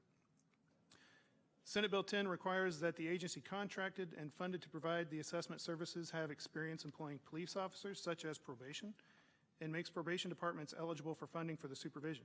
However, because of our office is the only independent pretrial county agency in California, Senate Bill 10 has exceptions that allow the Superior Court for Santa Clara County to contract and fund our office for pretrial service assessments and make our office eligible for the funding for supervision, both of which we provide currently.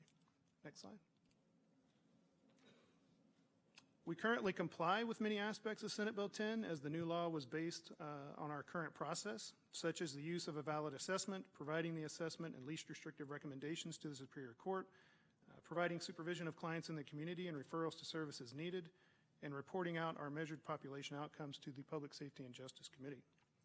Next slide. So we're currently working through the RFP process for technical assistance in order to implement the PSA tool for our jurisdiction.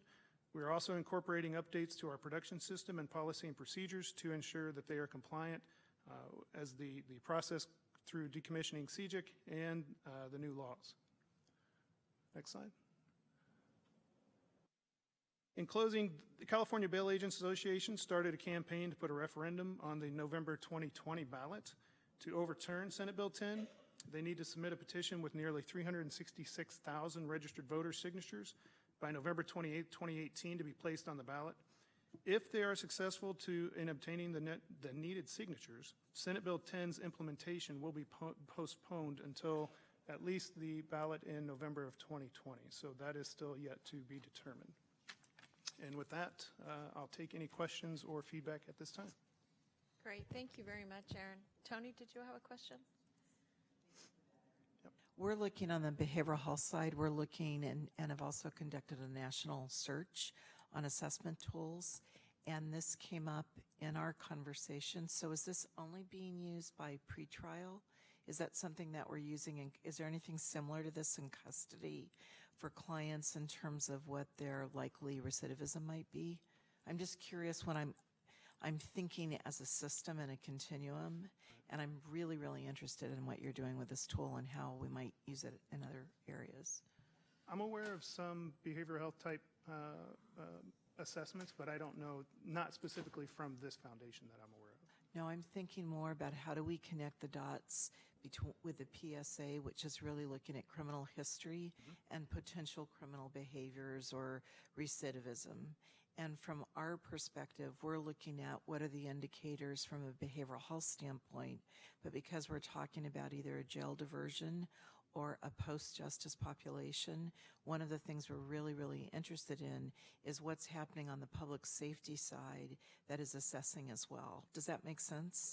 So I'm curious both about what's going on in custody, and is the tool that you're using only designed for pretrial, or could we pilot it in other ways? There may be some similarities between different assessment tools, but I'm not sure of that answer right at this moment. So Tony, do you mean specifically? Well, actually, you know what? I'm going to let Judge Manley and David weigh in. And I know where I'm headed. Yeah, I'm trying I to be think very I have you too. but I'm definitely know where I'm There are well-established risk and needs assessments for mental health, substance abuse, and treatment. But, for example, they are not based on the likelihood to appear in court, the commission of violent crimes.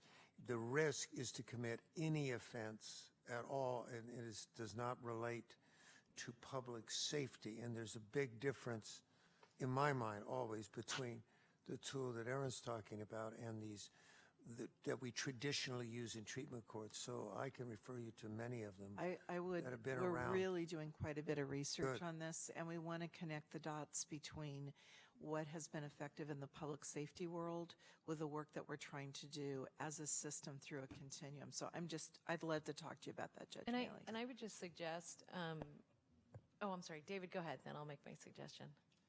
Is it on this topic? Go ahead. Sorry. There you go. There we You're go. on. No, I just want to make the quick point that, I'm very, Aaron and I met about this tool because I had a lot of questions about it that he helped educate me about. Well, it's got to be well over a year ago now. So I'm very excited about it. But bear in mind, when they talk about recidivism for this tool, it's just talking about from the time of your release to the time of your trial. So it's not weighing out how you're going to be in the community past that. It's trying to figure out, can we safely release this person prior to their trial date? And you probably don't want to confound those two because, recidivism is very high over a long period of time, which would result in elevated risk factors for somebody who just needs to be released prior to their trial. So it can be used, but I think, we just have to be very careful that we're measuring exactly what we want to measure and not using a measurement for something different, even if it uses the same terms. And the one point, I want to just make two broad points. One is that as we take a look at pre-booking diversion, that we are going to be, and also as we start to look at how we invest more and more in prevention, being able to better understand how to target resources is going to be critical. So there's some broad things we're going to do relative to prevention that are going to be community-wide, and there are some things that maybe that toggle on prevention versus intervention that we're going to have to better understand. And so the one point I want to make is, one, I'm really excited and I hope you all get together and have a conversation about this. The second is that something that Maya and I just had a chance to have a conversation with Chief Garnett about is that we're really interested in making sure that the tools and the methods that we're using, that we have a way to use aggregate data to better help us design program and response to those programs. And I think the point, David, that you just raised about the finite time of the information that we're getting, for example, for pretrial services may look very different compared to when someone's out in the community getting X amount of services. Because here's the thing that I think that we're really trying to better understand is how dosage of services works relative to outcomes, and therefore how do we take a finite set of resources and infuse them in the right way, which we just don't know. So the one thing I'll tell you that I talked to Chief Garnett about is whether or not it's possible for all of you to have a conversation about the tools that we're using, both the screening tools that we're using, but any kind of technological tools that we're using that aggregate data that better allow you to make better decisions and, frankly, for all of us to make better decisions relative to resources. And can I just add that this is a learning curve for me, but I'm very excited to hear about this. And if it's just for a small little piece, that's great. But I'm very interested in hearing about that and the other tools as well. I think it will strengthen the work that we're doing, that we'll bring forward about the tools and our intent across our whole system. But this would be terrific for this population. Thank you. So, any other comments on this? And then I'm going to go Can I- over. Supervisor, can I just add one thing? Oh, there you are. Sorry, Gary. So, yes, this could be used for pre-filing and pre-booking diversion tool to assess risk. But the other thing, there's been a lot of comments about public safety. This also informs what we can do to mitigate public safety with that individual prior to release, what terms we can put in place, which you mentioned dosage for that individual, so we can mitigate. No one's 100% risk-free on release, but this allows us to identify the tools we can monitor them effectively in the community.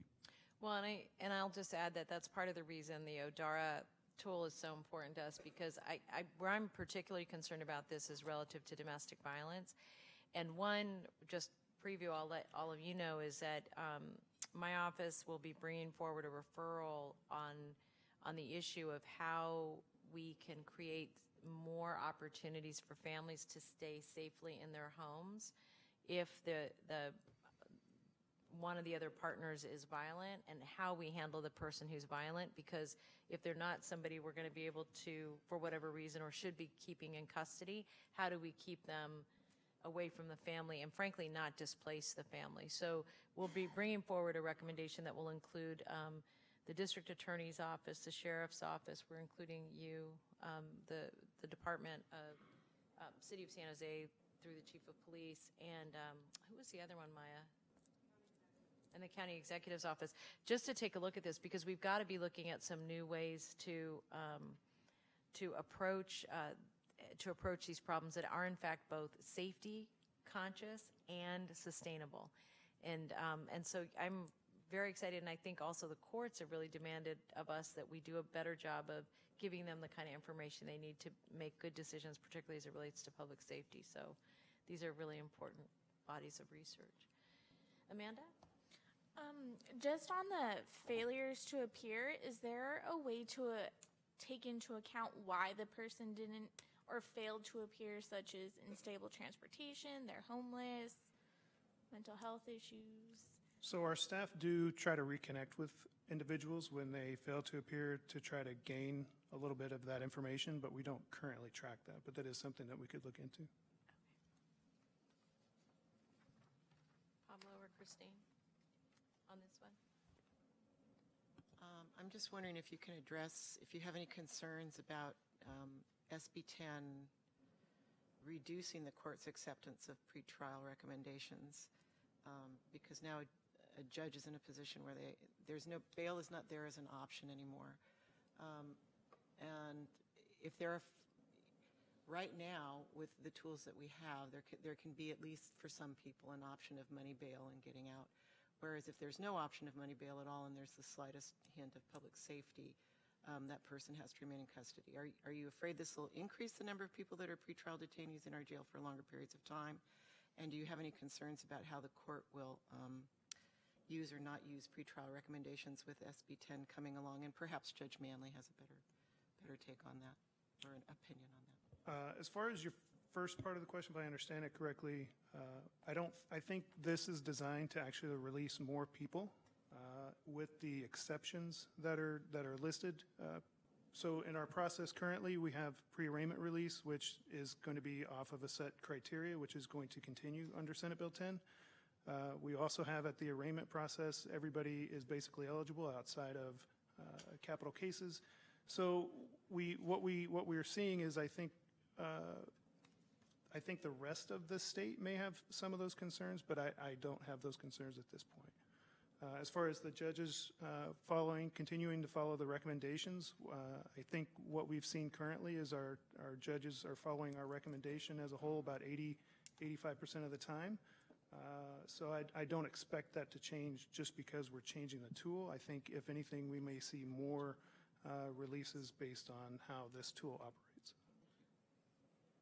Yeah, the court is fully going to cooperate and has been, and I think Gary mentioned something that I think is very important, and that is that we want to have the opportunity for the individual to get as much support out in the community while released, to assure that we will have success. And I think the model we've built in this county of having treatment and services as a part of the release program has really been effective and worked well.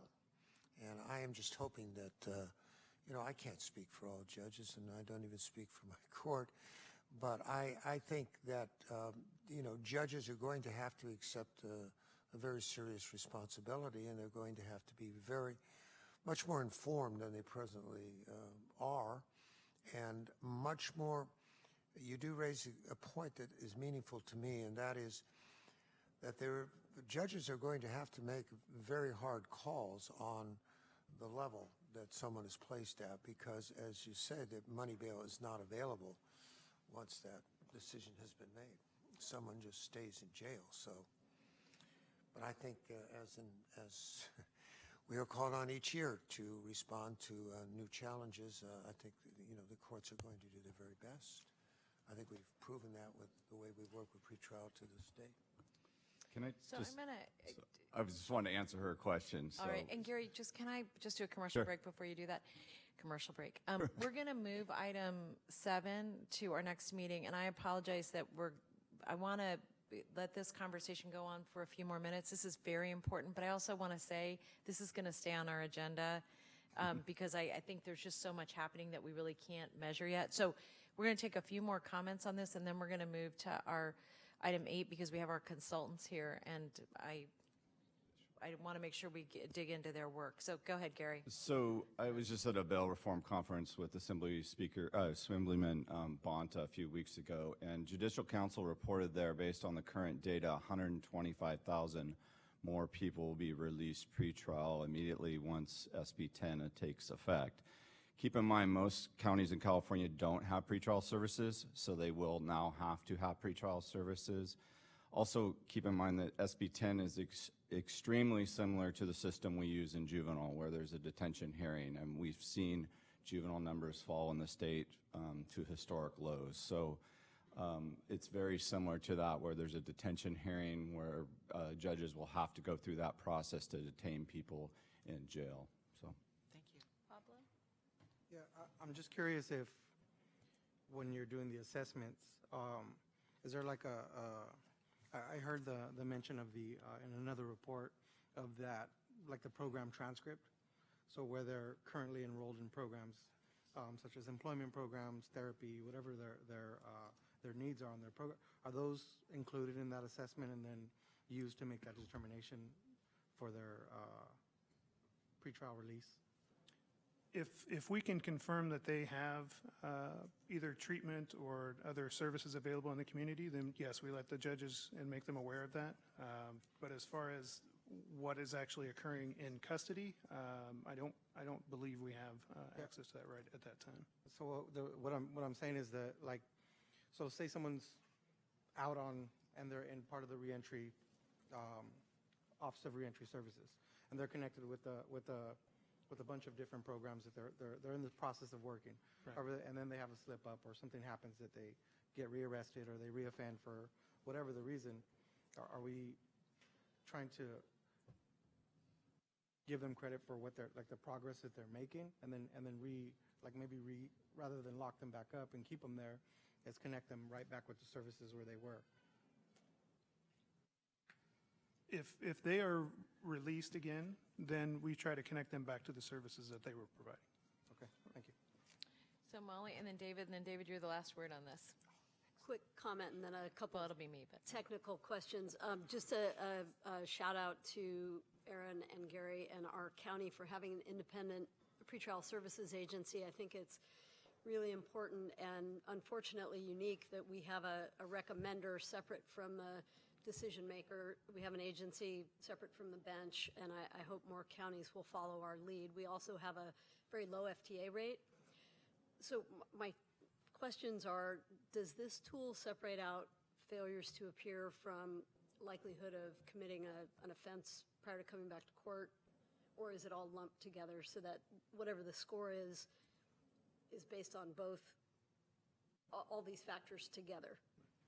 So the decision matrix does have a composite score, but the percentages, so an individual's failure to appear That does follow a correlation, a linear correlation to the number of risk factors that come up. So we could look at that and say this person has, much like we do now, this person has a certain percentage chance of making it back to court and being successful.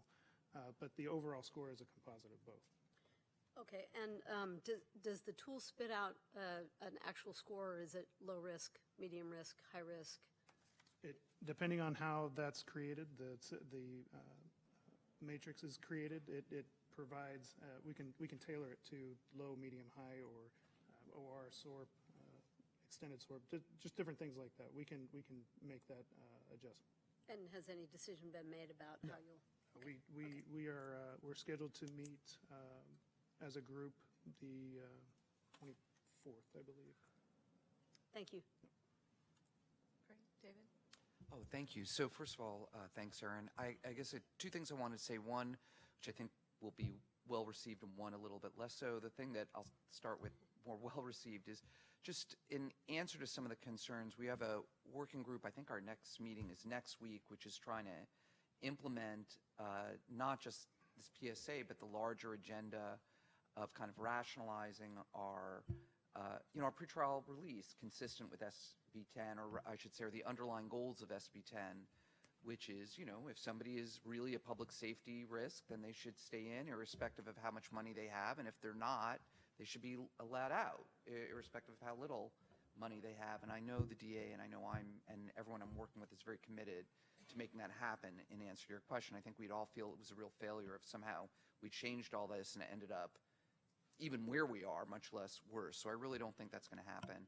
And then my minor thing, when we talk about what the report would be, I don't think pretrial services should actually make a recommendation about release or not.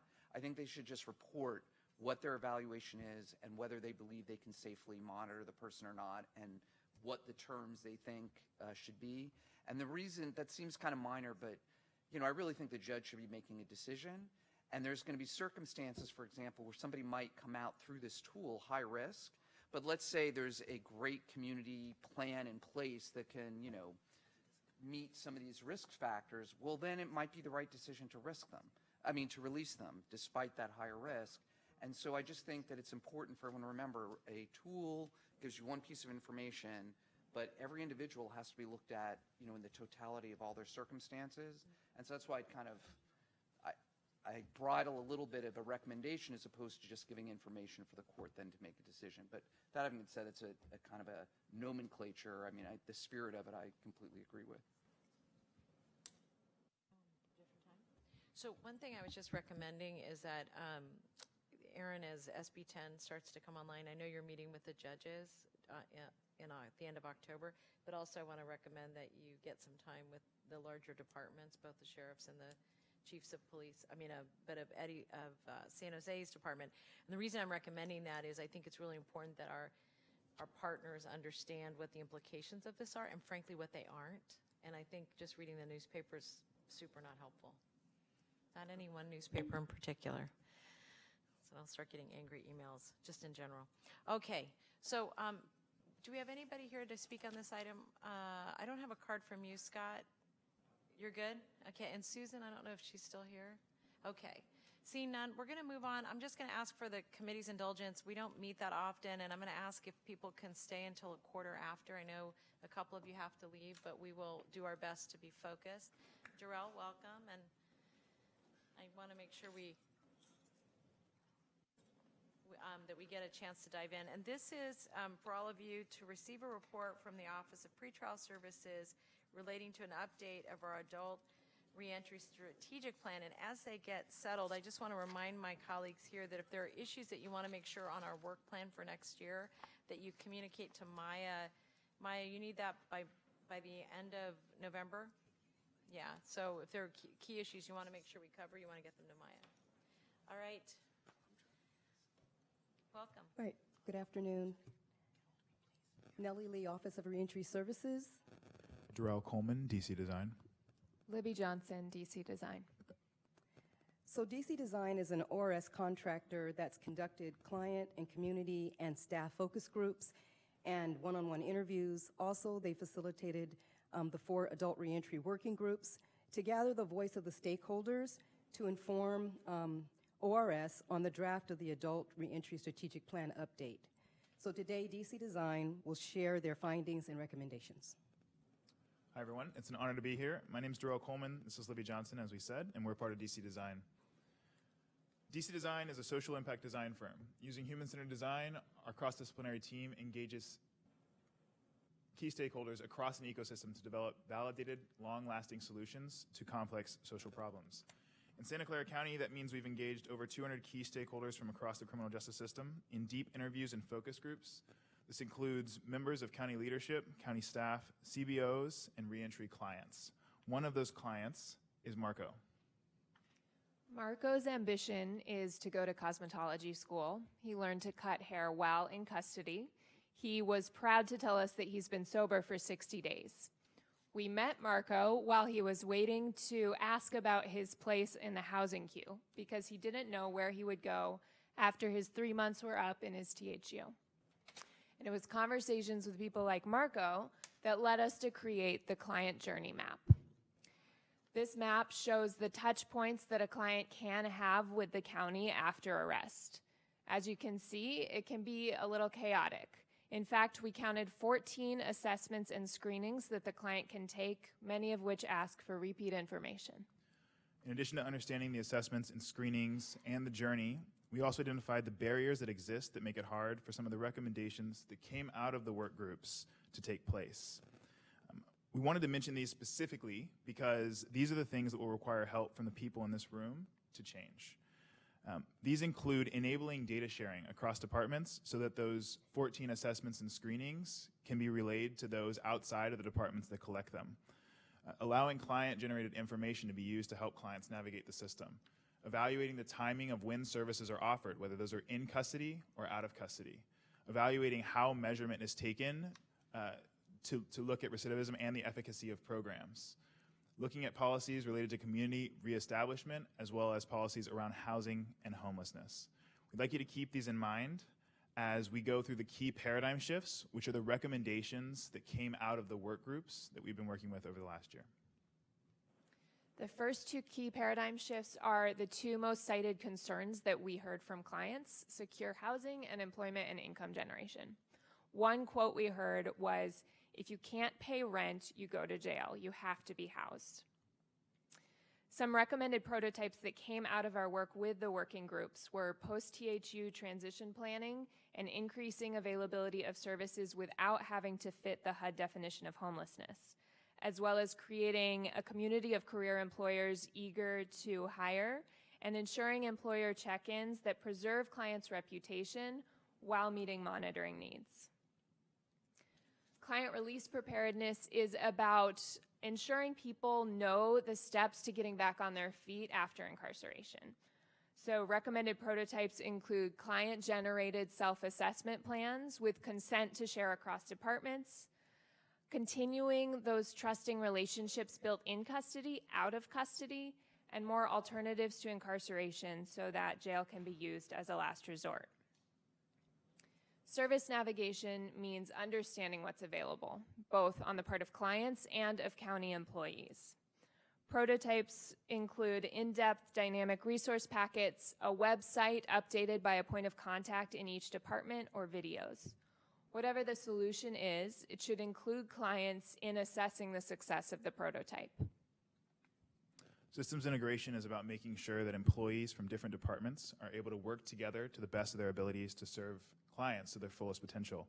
Recommendations that came out of the work groups for making that happen include developing a data enterprise platform that enables departments to share information, being able to see the requests for information that clients have already consented to, and creating an ecosystem map so that departments know what other departments are doing across the county.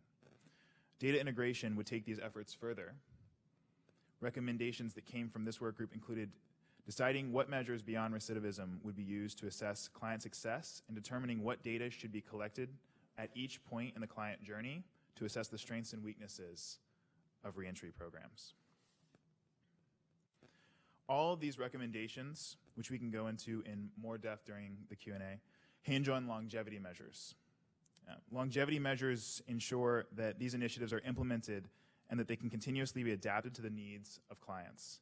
Our biggest recommendations for longevity include creating a consistent process of engaging clients as reentry programs are adapted and tweaked, and also operationalizing cross-departmental collaboration so that mid-management and staff can more directly shape policies and programs. All the recommendations we presented here that came from the work groups came out of a process that involved constantly hearing the voices of different stakeholders across the county and across the system. Creating a consistent process to do that going forward will ensure that new programs and initiatives can continue to serve everyone well. We welcome any questions at this time, and if you'd like more information on any of the points that we mentioned beyond what we talk about next, please read our report. Are there comments or questions? Judge Manley? Okay. Thank you. Any comments or questions? Well, I did. Oh, I'm sorry. Go that. Vicky. Yeah. You got. Oh, I thought you were going that way first. No, I'm. All right. I'm sorry. I was trying to obey the rules. No, you weren't. Thank you very much for your work. I think it's really helpful. I did want to ask you a question on page 5 or page 97 of the packet. You list these critical factors, okay? The challenges, I guess you would call them.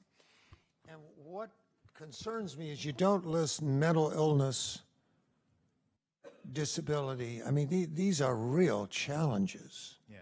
I mean, this is a growing population in the jail and in probation and everywhere. And I just wondered, is there a reason for that, or did you just, because they're not health, and they certainly aren't, they use drugs, but I mean, it's a separate group. Yes. And So- with separate challenges. The ones on page 5 that you're referring to, those are actually, those came from the reentry meeting that we ran originally with the Reentry Network. And so that's actually the breakdown of the challenges that the Reentry Network cited, So broken you into these different missed the mental categories. illness. All right. Well, that's unfortunate. And I hope we do something about it. Then on page 18, this is page 110 of the packet. I think you've really hit on something there that has frustrated me repeatedly, and that is that there is really not any real transition plan, and in terms of the way the client or the defendant feels.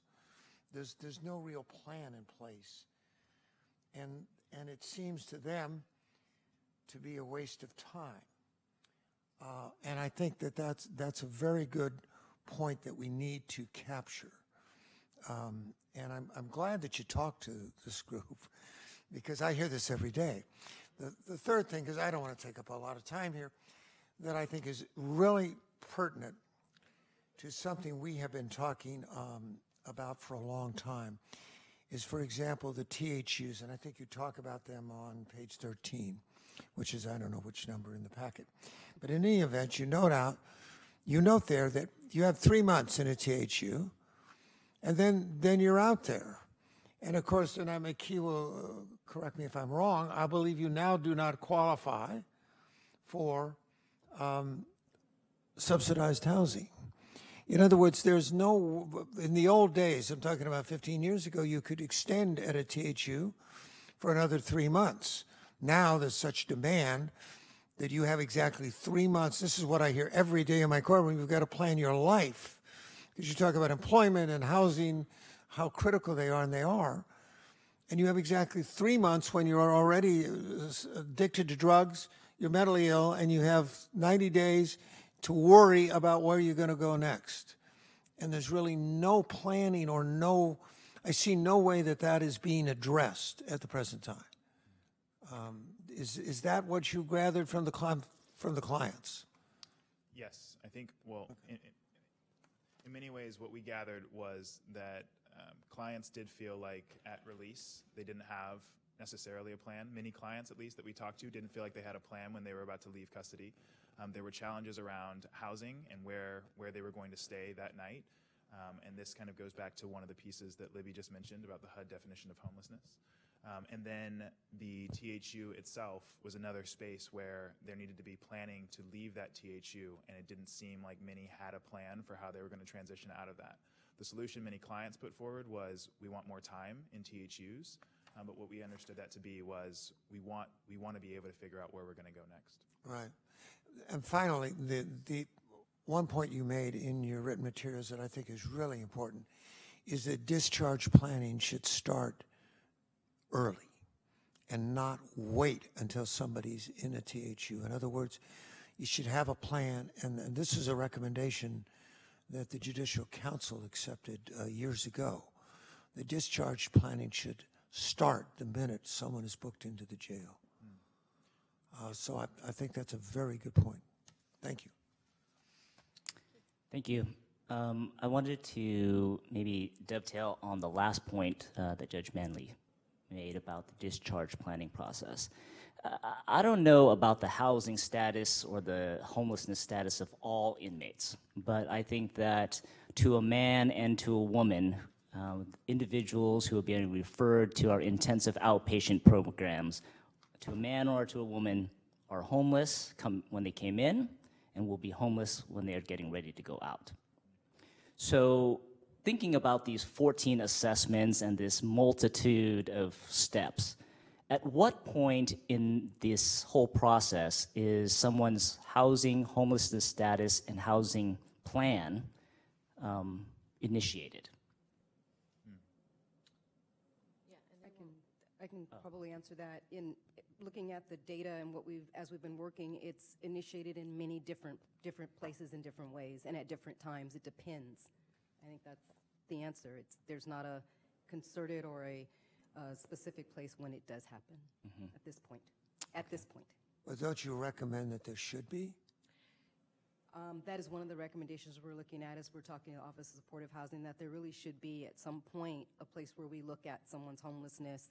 If we know they're homeless going in, we should probably look at that and have that as the factor, not waiting until they're released to have them assessed with the VI SPDAT or things of that sort. So that is something that we are talking about. We also heard from some interviewees that they had not made a plan. So I think, some individuals are making plans, some are not.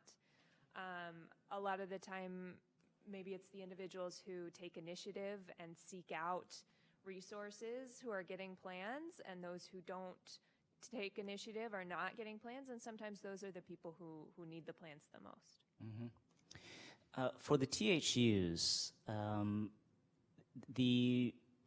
what is the primary role of the THU, and why are people being sent to the THUs primarily? Is it because they need a sober living environment in order to effectively participate in their outpatient treatment program, or is it because they lack any other place to go?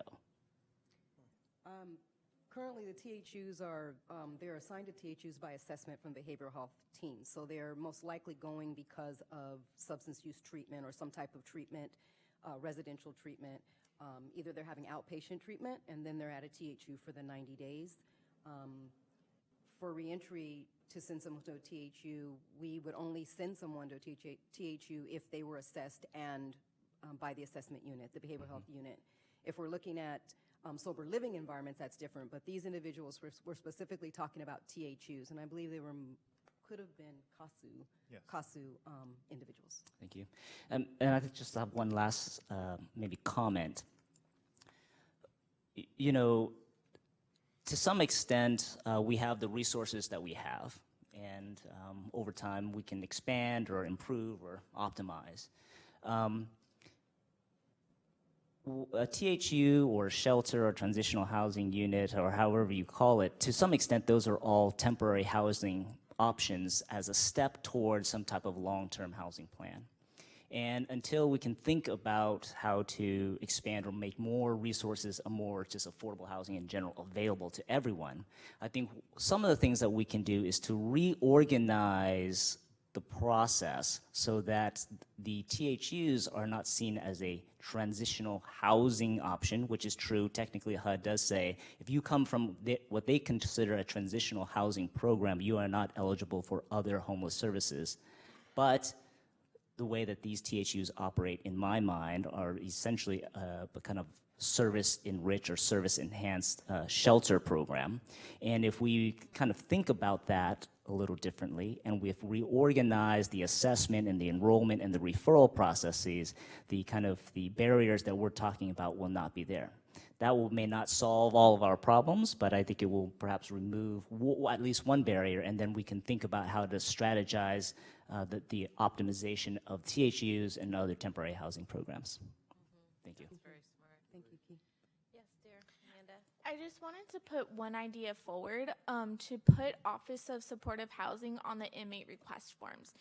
The inmate request form is a one-stop shop for the inmates if they need any types of services, and it might begin for the inmates to come forward and at least self-refer that, like, hey, housing unsure. So, so that might be an idea. I don't. Yeah, that's a great idea, and we'll follow up on that with Captain Taylor and the team, Team Taylor. Pablo? Yeah, just another suggestion. First of all, thank you for that whole process. I didn't recognize it when you were out there, but thank you. Being able to identify individuals that are being successful through the current services that they're already receiving, and then connecting them, not to say housing as an incentive or a reward, but figuring out those individuals that have already completed key elements and are showing signs of success that would make better use of the available resources that are there. Pablo, give an example of that. So let's say that I came home and I went to the reentry center and I did the VSPDAT, and then as a part of all of the other stuff, I got sent to mental health, I got sent to some substance abuse, I got sent to a program for employment, and those three. I'm successfully completing these programs as I'm supposed to. What that's showing is that my level of commitment to my own success, to my own ability to reenter, is higher than an individual that may have a higher score than me on the VSPDAT. However, that person will receive housing before I will, just because of the assessment level, and we're not taking in consideration the work that we're already doing and individuals that are successful. So in reality, I think we need to figure out a way to make safer bets on individuals so that we could use the resources that are limited in a more effective way. Got it. Thank you. That's something that's really important to consider. Any other thoughts or feedback? Yes, Tony. Thank you. I want to echo what Key was saying. We've talked about this, and we're certainly looking at it with our community assessment for post-justice. And I think part of the challenge with the THUs, quite candidly, is that the demand for services and treatments, well, we have lots of treatment. We don't have enough housing, and so I know our team puts people into THUs because we don't want to send them out from jail with nowhere to go. So it's not an ideal system, and I know that as part of the work that we're doing, and our team is working very closely with Keys, is really looking at the role of the THU and how we might look at it differently. I think the other thing that's really important to say, and this has more to do with the courts, is there's been a big push for many years on putting people coming out of custody with substance use issues into residential treatment. And with the new regulations around residential treatment, if someone goes into a treatment service and isn't really ready for that, they now only have 2 opportunities in 12 months, Judge Manley. That's right. To receive that level of care. And we have to pay attention to that, because if they're not ready for treatment services, which does include longer-term housing, then we're actually not helping them. We're hurting them. So we're really paying attention, and we're also working with a group of behavioral health and forensic consultants in our field to really look at where are the areas that we can improve. And I think this is one, working with OSH, we're really paying a lot of attention to. So thank you. Thank you for the report. I just wanted to add our 2 cents worth. So I want to just make an observation, and I'm sure it's something that Javier would have done had he been here. But and I think Nellie laid the groundwork for this. But I just want to make sure I remind folks that in some ways we were asking for a strategic plan because we were trying to figure out how, like, there's just a lot of activity happening up here, you know, with all the different work that people are doing, and really trying to align that activity with a work plan for the reentry center for reentry overall from a programmatic perspective. Now, let's remember, this started out as a reentry network. Then we said, okay, well, we're going to be in the no entry business. We've expanded.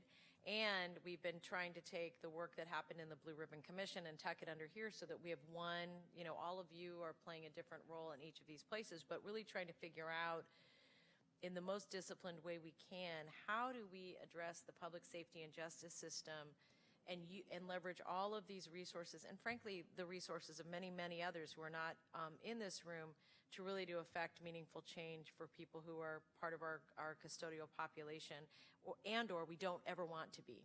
So the thing I wanted to start by is just saying thank you, because I think what this does very nicely is take discussions that we've had and lay them out in some frameworks.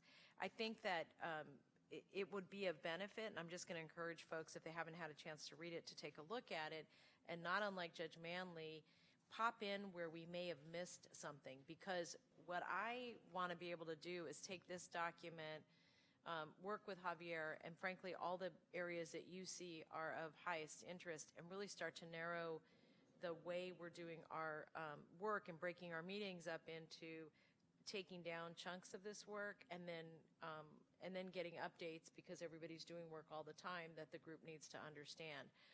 And to use an example, we have been having a conversation about discharge planning for years, a long time, and I think that what we all have come to agree is that that's something that we need to tackle. I think that the way we do that, and the reason we haven't done it very effectively, is that we have, 45,000 people arrested every year, and anybody who works in the jail, and I'm sure Matt and Ken and Captain Taylor and others and folks who've been in the jail know that we have people coming and staying for all different lengths of time.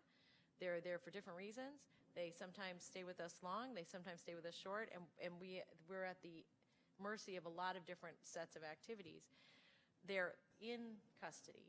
Out of custody, because we'd like them not to be there, then we have pretrial services. It's kind of got its own method of providing support. So all that is to say, I think that the most important thing we can do here is take a deep dive on this, align it frankly with our work plan.